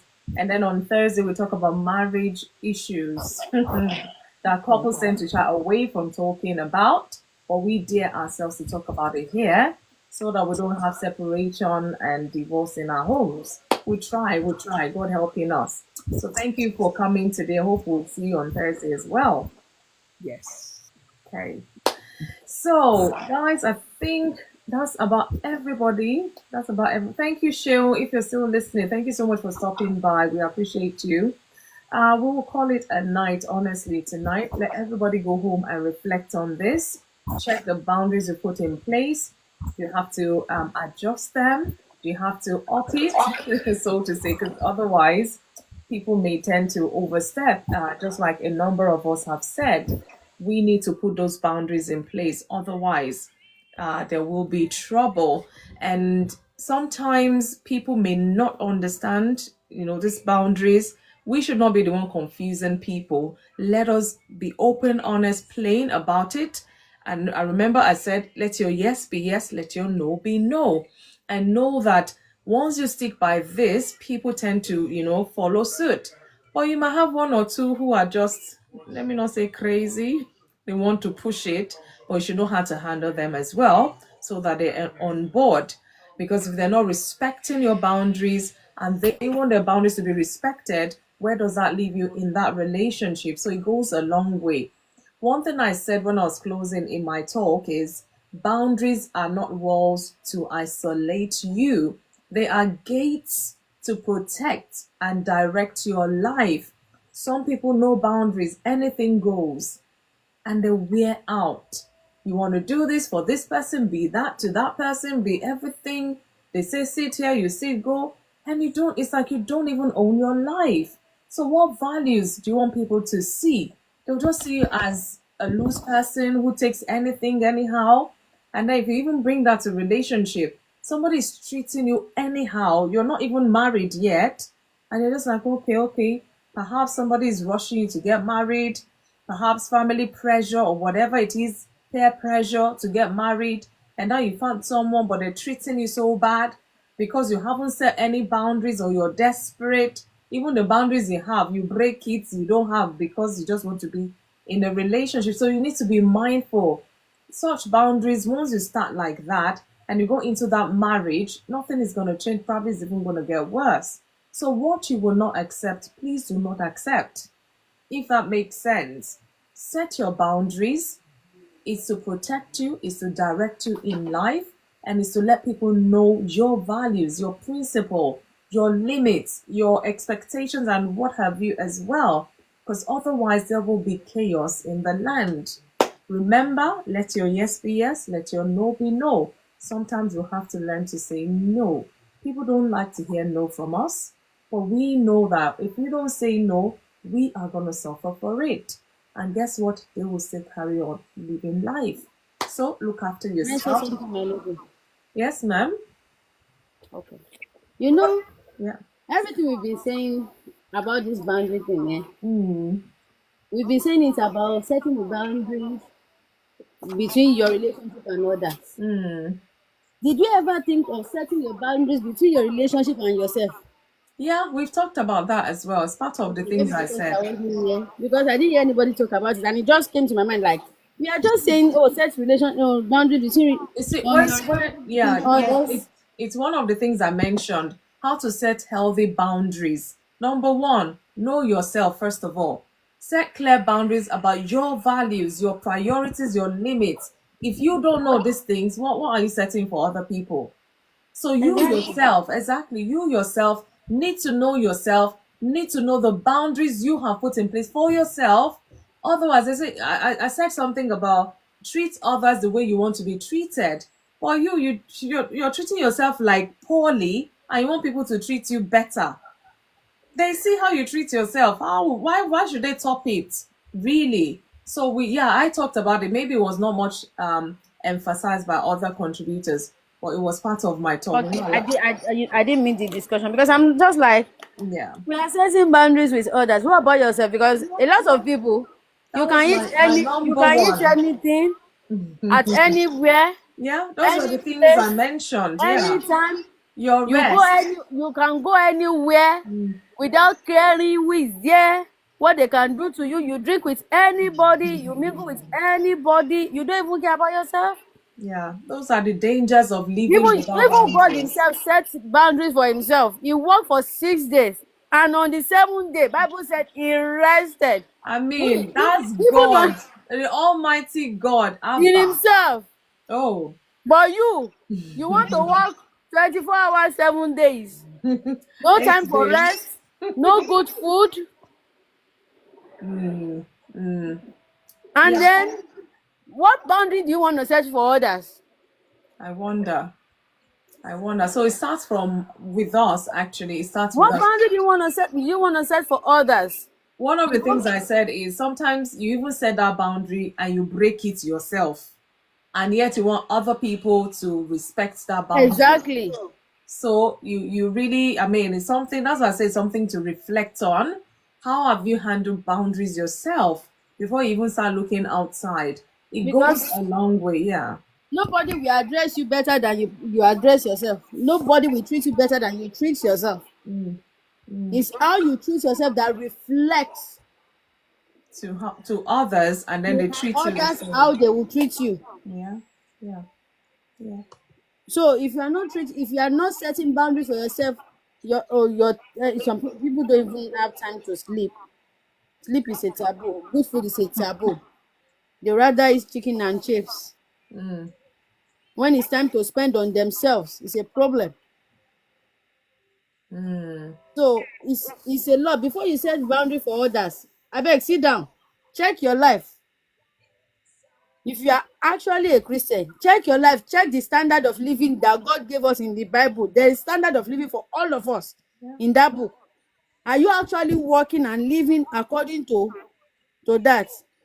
Yeah, it's true. She's so tall, yeah. In the first place, you are saying, oh, you are the image of God, you are the image of God, but you are not in the best version of that image God created you to be.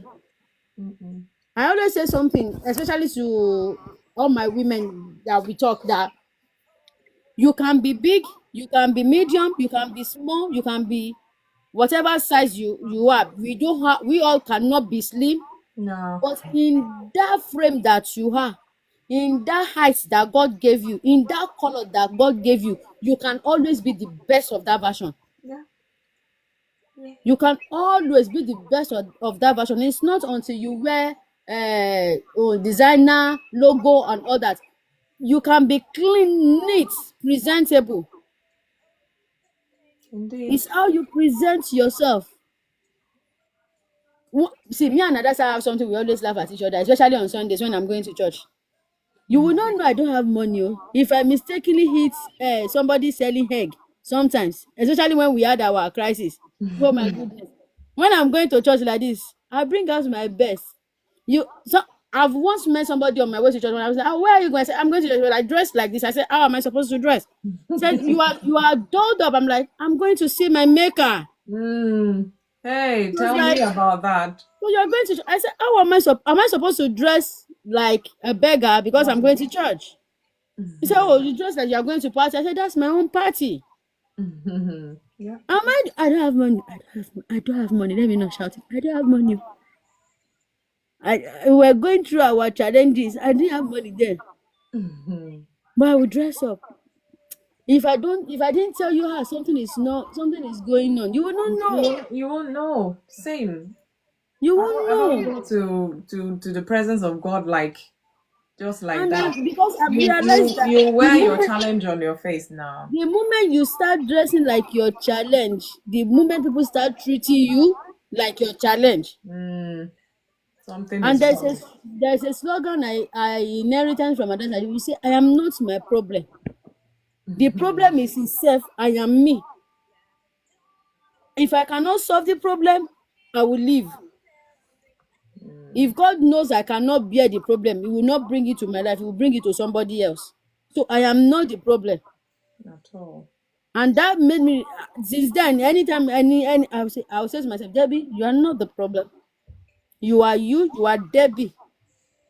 You are not the problem. The problem is itself. The problem will solve itself. You leave. Exactly. She's so tall. Dress how you would like to be addressed. Treat yourself how you would like to be addressed. A lot of people don't eat healthy, but we walk. I will go and be buying food for other people, oh. Of course, how would they say thank you to us? How would they see us like a good person? We even have projects back home. Eh, Yet we don't have projects here. Lady Susan, that place you go to, that place you go and let's not go there tonight. I beg you. Oh. Now, wow. Do you understand? We will be sending money here and there, giving money here and there, but you are not living healthy. If we ask a lot Don't give of up. our color, have you been to any restaurant in this country? The highest they've been to, maybe it's Nando's. And you are living in this country. What about other restaurants? You've not explored. You are physically living in Jojo. abroad, but your soul and your spirit is living in your father's compound.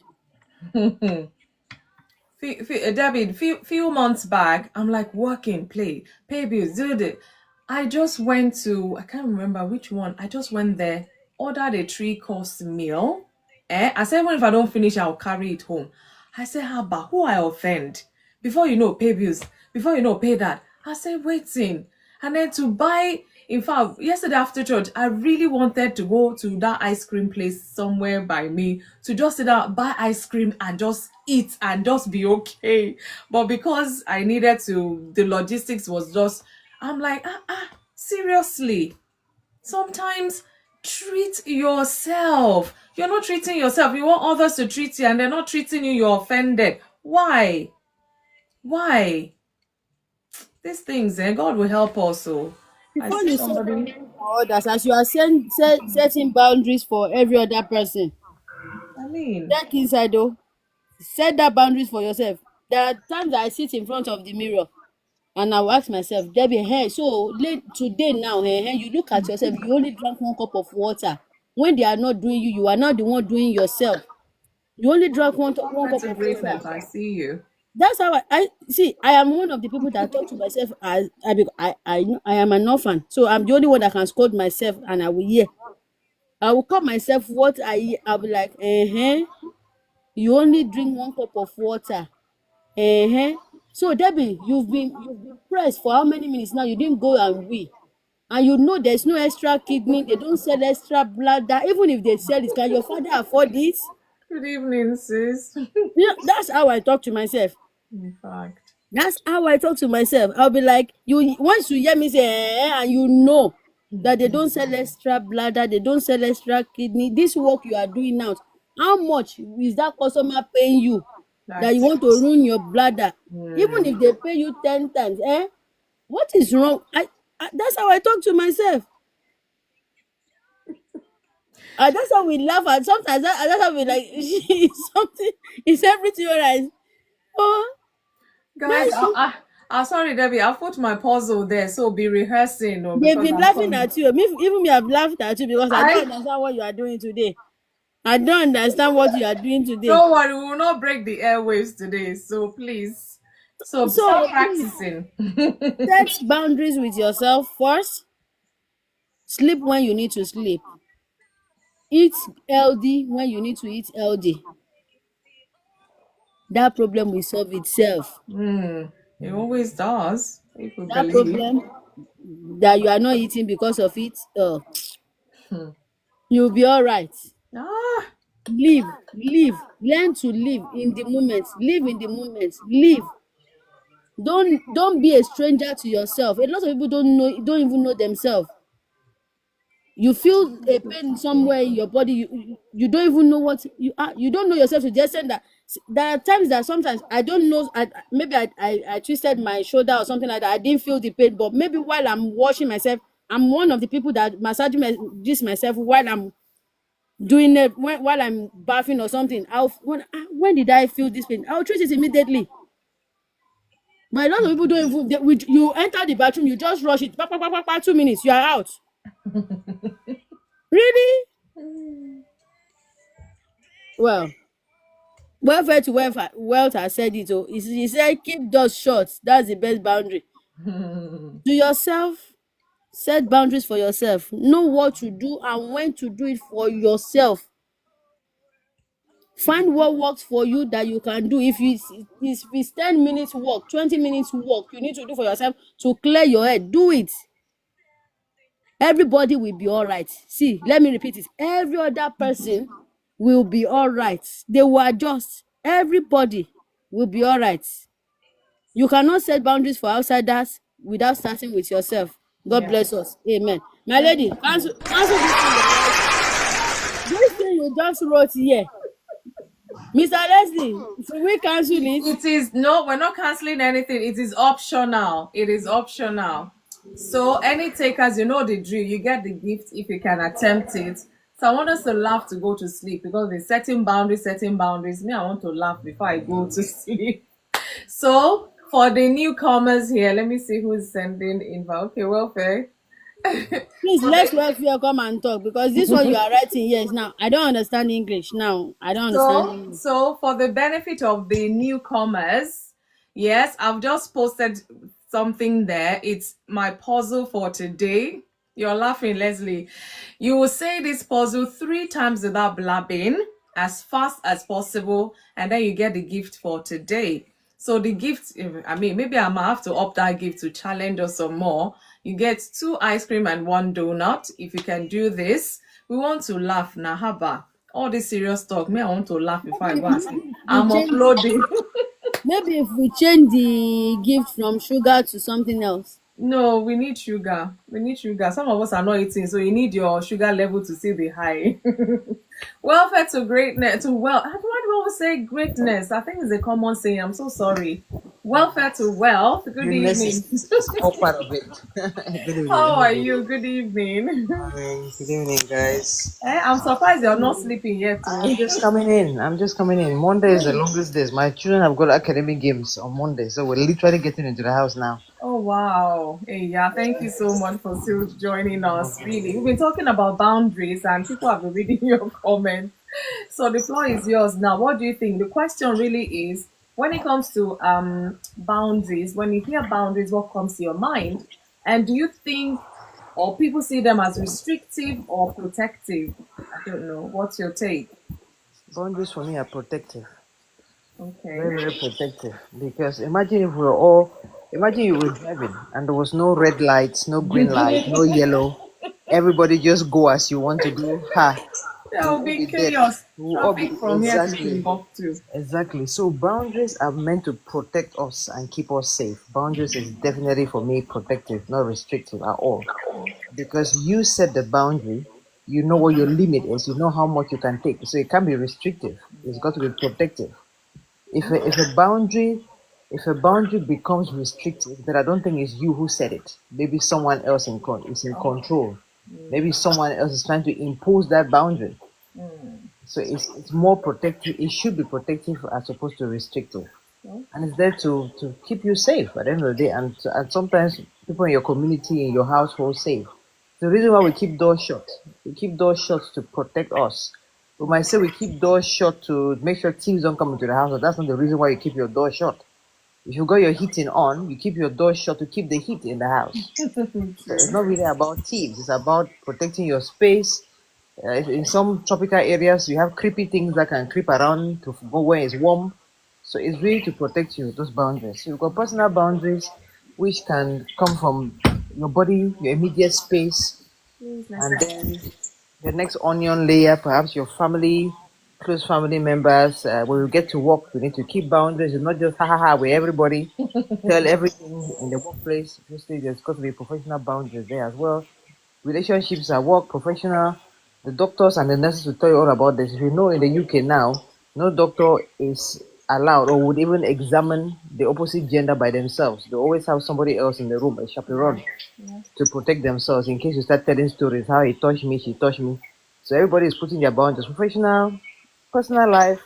When it comes to couples, husband and wife, you can't just be hanging around with places with in strange places with people. Don't don't put yourself in places where anybody can read meaning into it, even if it's not intended. I use the example of football players, and I tell my children that if you don't find yourself in a room with a girl, the girl will not have an opportunity to say he did this, he did that. So just don't put yourself in that space to give somebody an opportunity to make up a story. Yeah. If you're not in that space with them, they don't have an opportunity to make up a story. So again, protective. Don't invite people to your house. You're married. You're getting inviting a girl over when your wife is not there. She can turn around and say he did this, he did that. You open the door. You even put yourself in trouble. You open the door. How do you? What leg do you have to say no? I didn't do it. Just you know. So I think boundaries are meant to be protective. When it comes to individual boundaries, like I said, it's relationships. It could be finances. It could be a relationship with family members. People always want to step overboard. Yeah. And if you let them, they'll take an arm. It could be finances. I have my famous example. Man, I see you. I've got my famous example about Uncle Leslie. If you ask me to give you £100, you're gonna give me next week. Uncle Leslie, if you don't give me that £100 next week, and if you don't tell me that, listen, I know I said I was gonna give you this money, but something has happened, I'll give you the other week. If you don't say anything, Uncle Leslie, I'm a Christian, but next time you come, you're not getting any penny from me, Uncle Leslie. It's as simple as that. You're not getting it. Uncle Leslie, you don't hear now. So, but boundaries we have to protect ourselves, because the thing is, some of us are empaths, some of us they are Christians. We are well-meaning. We let people have their way, and I think some people always learn with consequences. As long as there's no consequences, humans will tend to just carry on. It can even be with your spouse. Somebody can be doing something and you don't say anything, and maybe after 2 years you say, "Listen, this thing you're doing, I really don't like it." And the person will be like, "Hang on a minute, I've been doing this for more than 2 years now. Yes, Why didn't exactly. you say Why anything?" now? You see? You see? It's like you've taken it all this while. That What's would happening bring now? a huge conflict. Exactly. So it's in the Definitely little things, understand you. it's in the big things. It's really all about that open and honest communication to say, listen, I don't like this thing. This is how this thing that you're doing, this is the impact that it has on me. Can you please not do it again? Sometimes people may unconsciously be doing things that they don't know. But if we don't voice it and say, listen, this is the effect this is having on me, then they just may not never know. Yeah. You know. And I give the good example of your space, your house, your telephone number. We need to come to. I tell people who are dating or who are young, still looking to get into relationships. You're giving somebody your private number is actually giving somebody access into your life, into your phone. Because once you handed that number over, you can't now stop the text messages. You can't now stop the WhatsApp. You can't now stop when they call you. For those who are not ethical, they might start calling you at the 11 p.m. Send text messages at the 11 p.m. You know, but you give that telephone number. Remember that you give that number out. Yeah. When it comes to house address, remember that you are the one giving your house address out. The question is, why am I giving you my house address? Why am I giving you my phone number? Why am I telling you where I work? Why am I telling you details about my who I'm married to or my children? Why are you giving these details out? You are giving access. And if there's no strong justifiable reason why this person should have your number or know your house address, no, protect yourself. It's in the daily things, it's in money, it's in relationships, it's at work. Protect yourselves. Those who are in healthcare, I can't stress this enough. Protect yourself. You're shadowing, you're doing one-to-one. Make sure there's somebody there. Make sure the door is open. Do not give room. Don't put yourself in a hotel room. Don't put yourself behind the back seat of a car to give somebody an opportunity to say he did this or she did that. Protection, boundaries is for our protection. And I'll leave you my mic at this point. Thank you. Thank you so much. Thank you. Wow. Solely protection. Protect yourself. Boundaries are meant to protect us. Otherwise, we get hurt unnecessarily. Some people will not even think twice to see that they're hurting because there's no boundary. Thank you so much. So, you're the last person. Everybody has spoken. Thank you all for your contributions, guys. As usual, I appreciate every single one of you. Thank you. So, perfect timing. We'll just do our puzzle and then we'll call it a night. So, my first taker, who is number one taker? It's, like I said, it's open, it's optional. You don't have to do it. Or if you want to do it, you have to say this very fast. No blabbing 3 times and you get the gift for today. I might just surprise you with the gift. Who knows? And listen. Brave boundaries build better balance, but broken boundaries bring bitter burdens. So you have to say faster than that or thereabout 3 times without blabbing. Any takers? Okay, let me try. Yes, go on. Go for it. I said I'm trying. No judgment. Brave boundaries build better balance, but broken boundaries bring bitter burdens. Brave boundaries build better balance, but broken boundaries bring bitter burdens. Brave boundaries build better balance, but broken boundaries bring bitter burdens. Elder Adegbenga, please judge your elder. He dare not.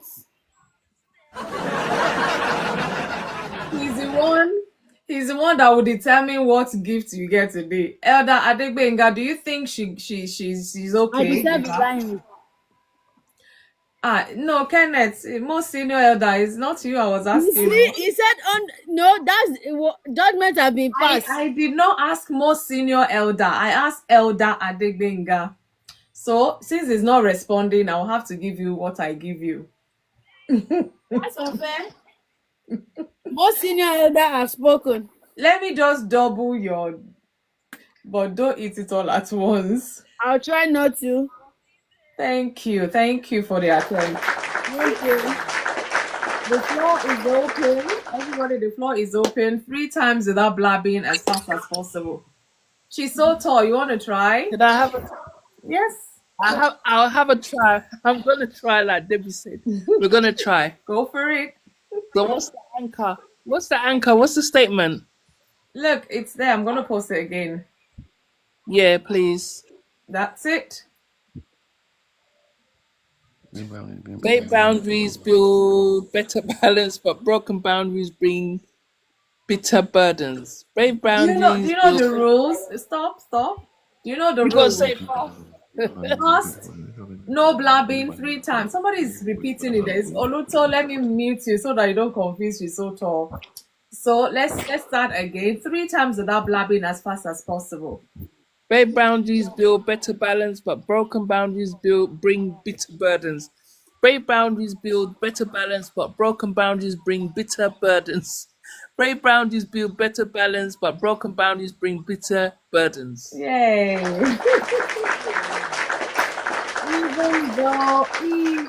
even though it's nearly, but then let's just give you let's give you the gift for today. Thank you. Nice attempt. So Oluto, if you want to try now, you can unmute and let's hear you. Come on, bring it on. You're representing the men, and then let's be maybe let's see if you drop off, honestly. You know, I was thinking maybe you will not even hear what I'm saying because you are saying we should go fast. I might be faster than you expect. Why not? I like that. Go on. Okay, I'll have a go at it. Brave boundaries bring better balance, but broken boundaries bring bitter buttons. Bring boundaries bring better balance, but broken boundaries bring bitter buttons. Bring boundaries bring better balance, but broken boundaries bring bitter buttons. Nobody can make See? sense of what you've just said now. It's too fast. That's what I'm saying. I'm going to be too fast for you. What do you mean you're too Okay, I'll fast say for it me? What are you slowly. I'll feeling stay. like? Now I'm going to come to your You level. have to I say was that doing flash. but we have to understand what you're saying. You can't just mumble Okay, all the brave. way. It's not mumble. It's just that you can't hear me. I was too fast. Brave boundaries build better balance, but broken boundaries bring bitter burdens. Brave boundaries bring better balance, but broken boundaries bring bitter burdens. Brave boundaries bring better balance, but broken boundaries bring bitter burdens. I will just clap a little. My brain is carrying me faster than I should go. Oh, please. What are you feeling like?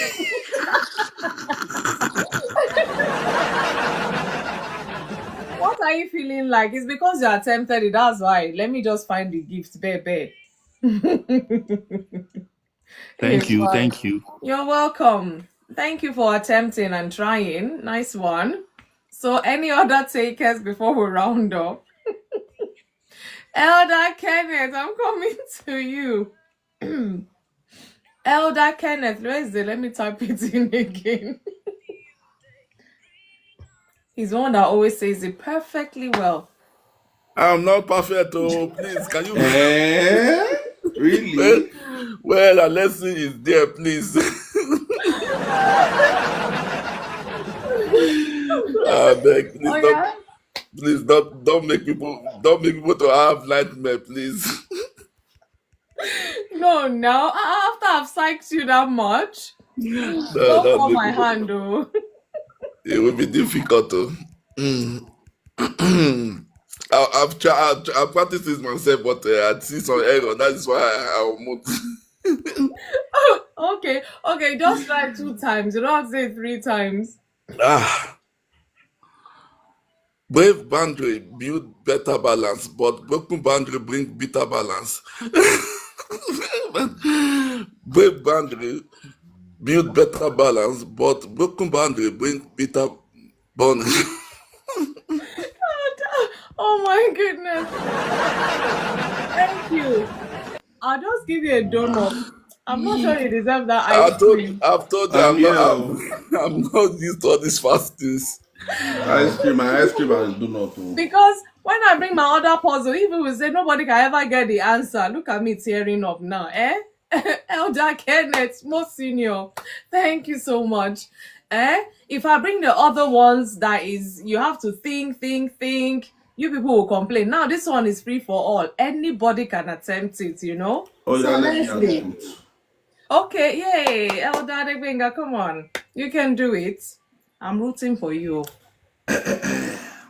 Brave boundaries build better balance, but broken boundaries bring bitter burdens. Brave boundaries build better balance, but broken boundaries bring bitter burdens. 3 times now. Oh, 3 times, sorry. Brave boundaries build better balance, but broken boundaries bring bitter burdens. Brave boundaries build better balance, but broken boundaries bring bitter burdens. Brave boundaries build better balance, but broken boundaries bring bitter burdens. Thank you. Who are you thanking? Because I don't know.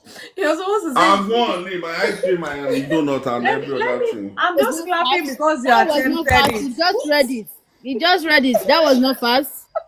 Exactly. I'm like, seriously. My tongue is not like Debbie's tongue, though. Fumi, I've got somebody That, who wants to do it over here. that's your Oh, own is it Oh, fasting. you? interesting. How are you going to give them the gift now?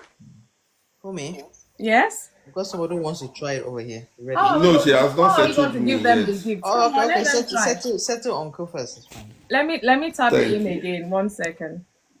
Oh, you have it. There you go. Come on. Where is it? You ready? Wait, let me It's bring it there. up. It's Where there. is it there? All right. Wait, should I go now? Yeah. Yeah. Brave boundaries bring better balance, but broken boundaries bring bitter burdens. Brave boundaries build better It's not. balance, but broken It's boundaries build, not bring bring.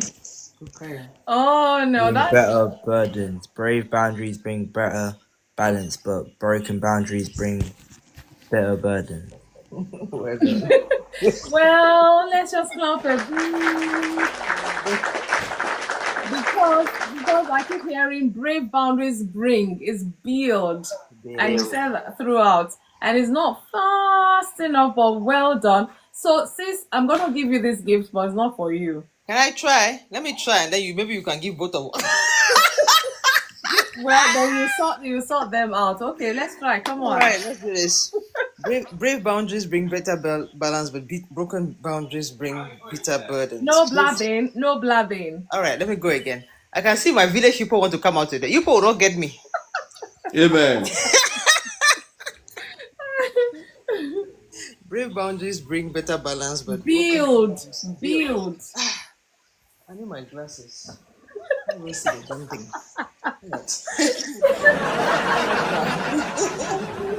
Brave boundaries build better balance, but broken boundaries bring bitter burdens. Brave boundaries build better balance, but broken boundaries bring bitter burdens. Brave boundaries build better balance, but broken boundaries bring bitter burdens. Hey, thank you. Okay, well, let's give you double for your trouble. Double for my trouble, indeed. And I was gonna say that, if I may, I was gonna say that this part about bitter bring You have bitter not said to burdens. Uncle Adebringao. You say what? I was gonna say, you see this part about bitter burdens. Just wanted to say that when your boundaries offend people, or people turn bitter, or they hate you because of your boundaries, then those were never your people. Oh, true. Yeah, those were never your people. Because if I'm telling you, look, now this is probably one of the latest times I'll be up, or even my kids are up, and that's because, like I said, we've got an academic game and we come back this late. But normally, the phone calls 10, 11, are you for real? I'm not answering that phone call unless it's 999 that is calling. But if I'm telling you I'm going to, without even telling people, I think most of us know that by 10 o'clock is a cutoff time to be texting or trying to call people. So if you get somebody who is predominantly calling you at 11 o'clock and they are upset that you're not picking up your call, that person is not your person. That doesn't belong with you Well, at all. except you have that relationship, perhaps. I mean, Yes. yes. I mean, you can have your gist, that your person, like your gist person. But you agree with me that even your gist person will not be calling you unless it's something that is, pressing, that they'll call at that time. Otherwise, it's not. It will not be a regular thing. So I just wanted to say that if your boundaries, which are healthy boundaries, Yeah. people don't like it or they tend to offend some people, then I don't think that's your crowd anyway. If Thank it's you. bringing bitter burdens, yeah. So yeah. Okay. Thank you for noting that. Thank you. Sorry, I just want to chip in something. So with regards to because like I said, when I was reading that text, it really meant a lot, especially the latter part of it, which says the broken boundaries bring bitter burdens. So apparently, when I started my current work where I work now, previously I used to work nights, and then I changed to day because I just felt the night thing was not good enough for me. It was very difficult for me changing even. But eventually, I was able to adapt to the day work. But recently, there was a change, and the change basically was that Thank you. in my workplace, they want more production because I work in a manufacturing company. Okay. So apparently, for me wanting to, for them wanting more production, it means they needed more of our time basically. So they changed the shift. The shift would have been maybe you work from 6 in like 7 in the morning till around 3 or 2 after 2, and you're done for the day. And that was a very good shift for me. And they said, okay, you know what? They're going to add another shift to it. So they added about 3 shifts. No, actually, they added about another shift, which was the evening shift. And then it got to a point they said, okay, listen, we want more people, we want more shift. So they added another shift. They called that night shift. And they started pushing it. So now, at the end of the day, about 4 shifts. And now they said, oh, listen, even though these shifts are not working for us, there's a new plan in the country to change from the 5-day work week now to 4-day work week. Oh, really? I don't know if you know that.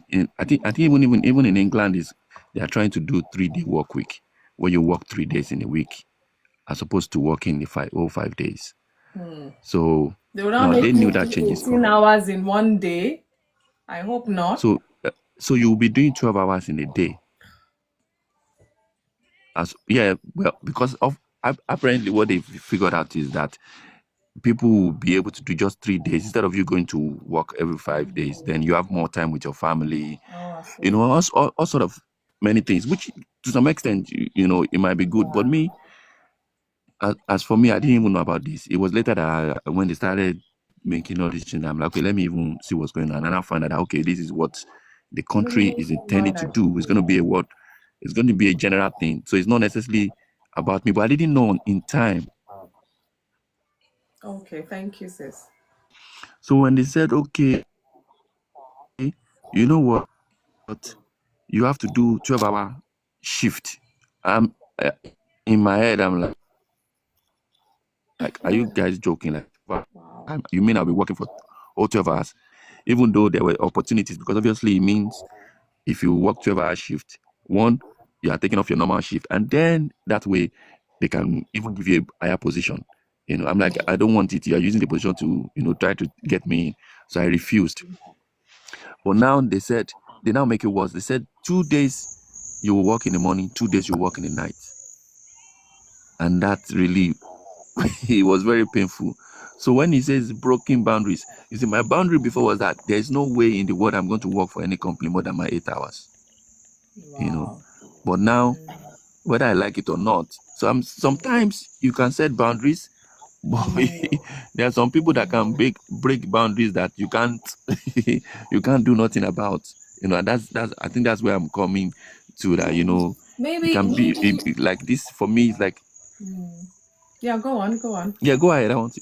I was gonna say sometimes this one, it's not like is how do I put it now? Out of your control. Exactly. This is out of your control, and you want to feed your family, you want to pay your bills and all of that.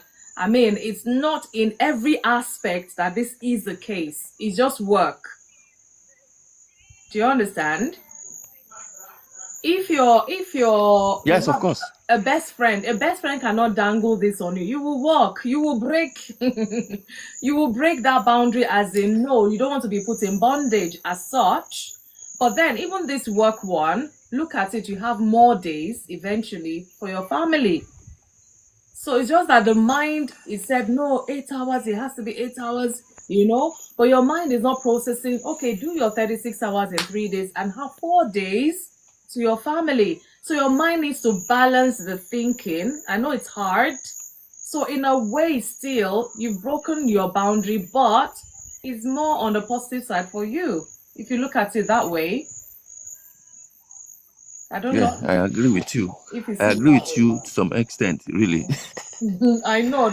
Nobody wants to do 12 hours. That's a half a day. Like, seriously? Of course. I don't want to do that, It's mentally demanding, sincerely speaking. Because the way I processed it was like, okay, look at me running away from not wanting to work night. I'm not wanting to stay up all night. I know. And then running to, but it's okay if it's 12-hour day, like 3 days and you're done.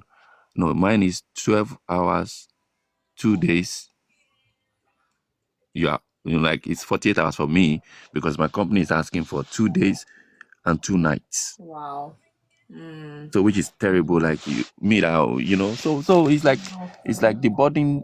It's like for me, of course, like you said, it could look like, but it's the burden that is the red word for me that is coming up. So that slogan is going to stay for me for a while, basically.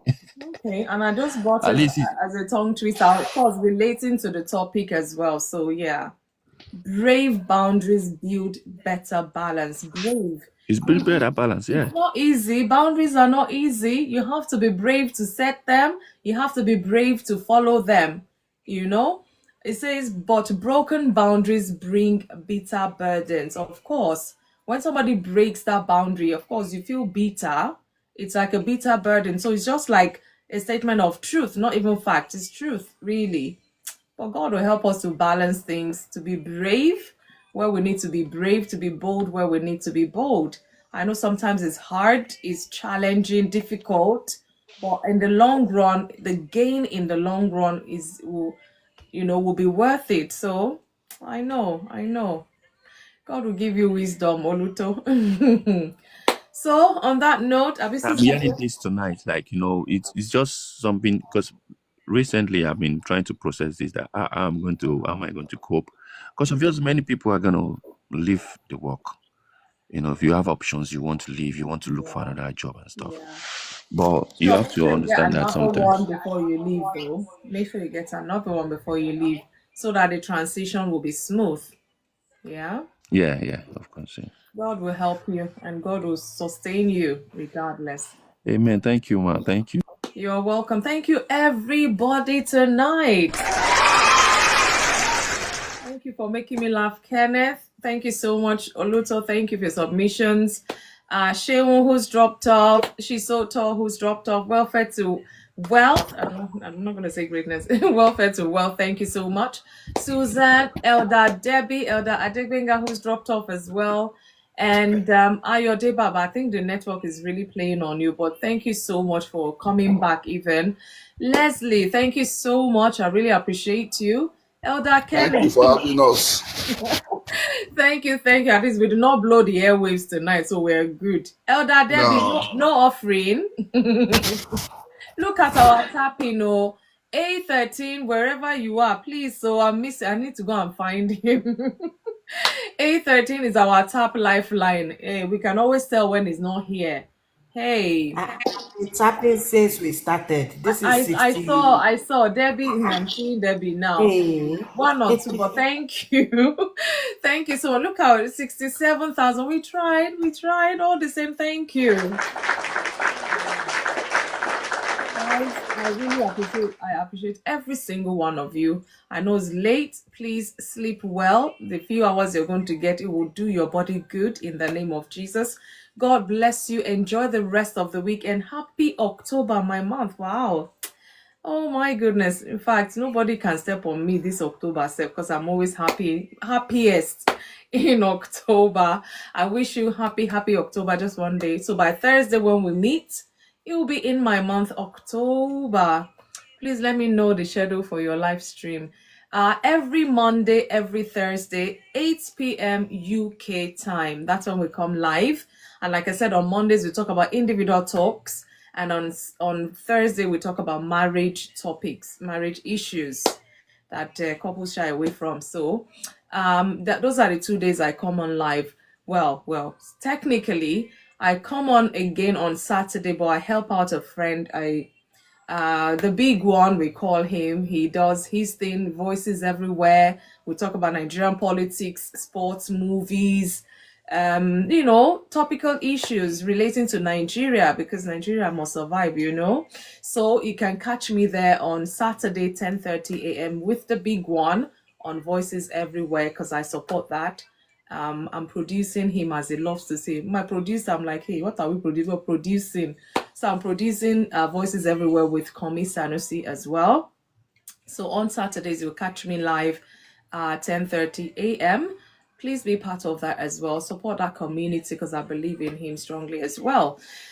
So that is that for me. Any other question, you can always DM me. And like I always say here, some topics trigger for us some things. I'm an integrative counselor, a Christian counselor as well.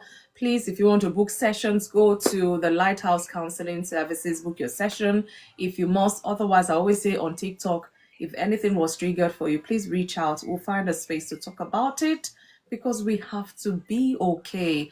This is God's plan for all of us. We help one another to enjoy this life, at least to the best of our ability.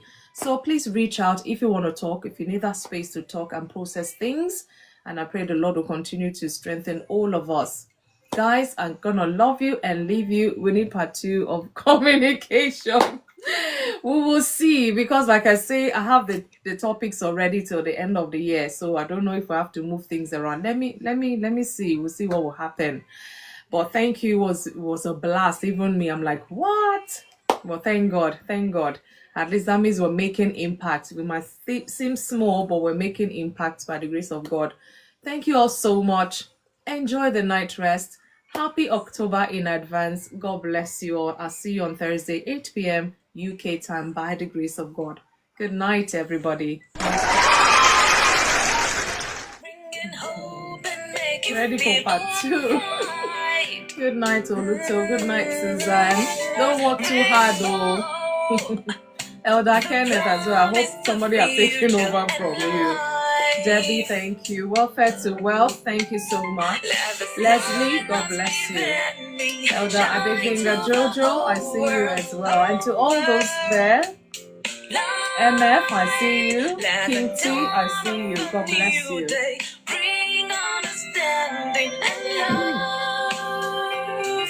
Oh, inside. Thank you, everybody.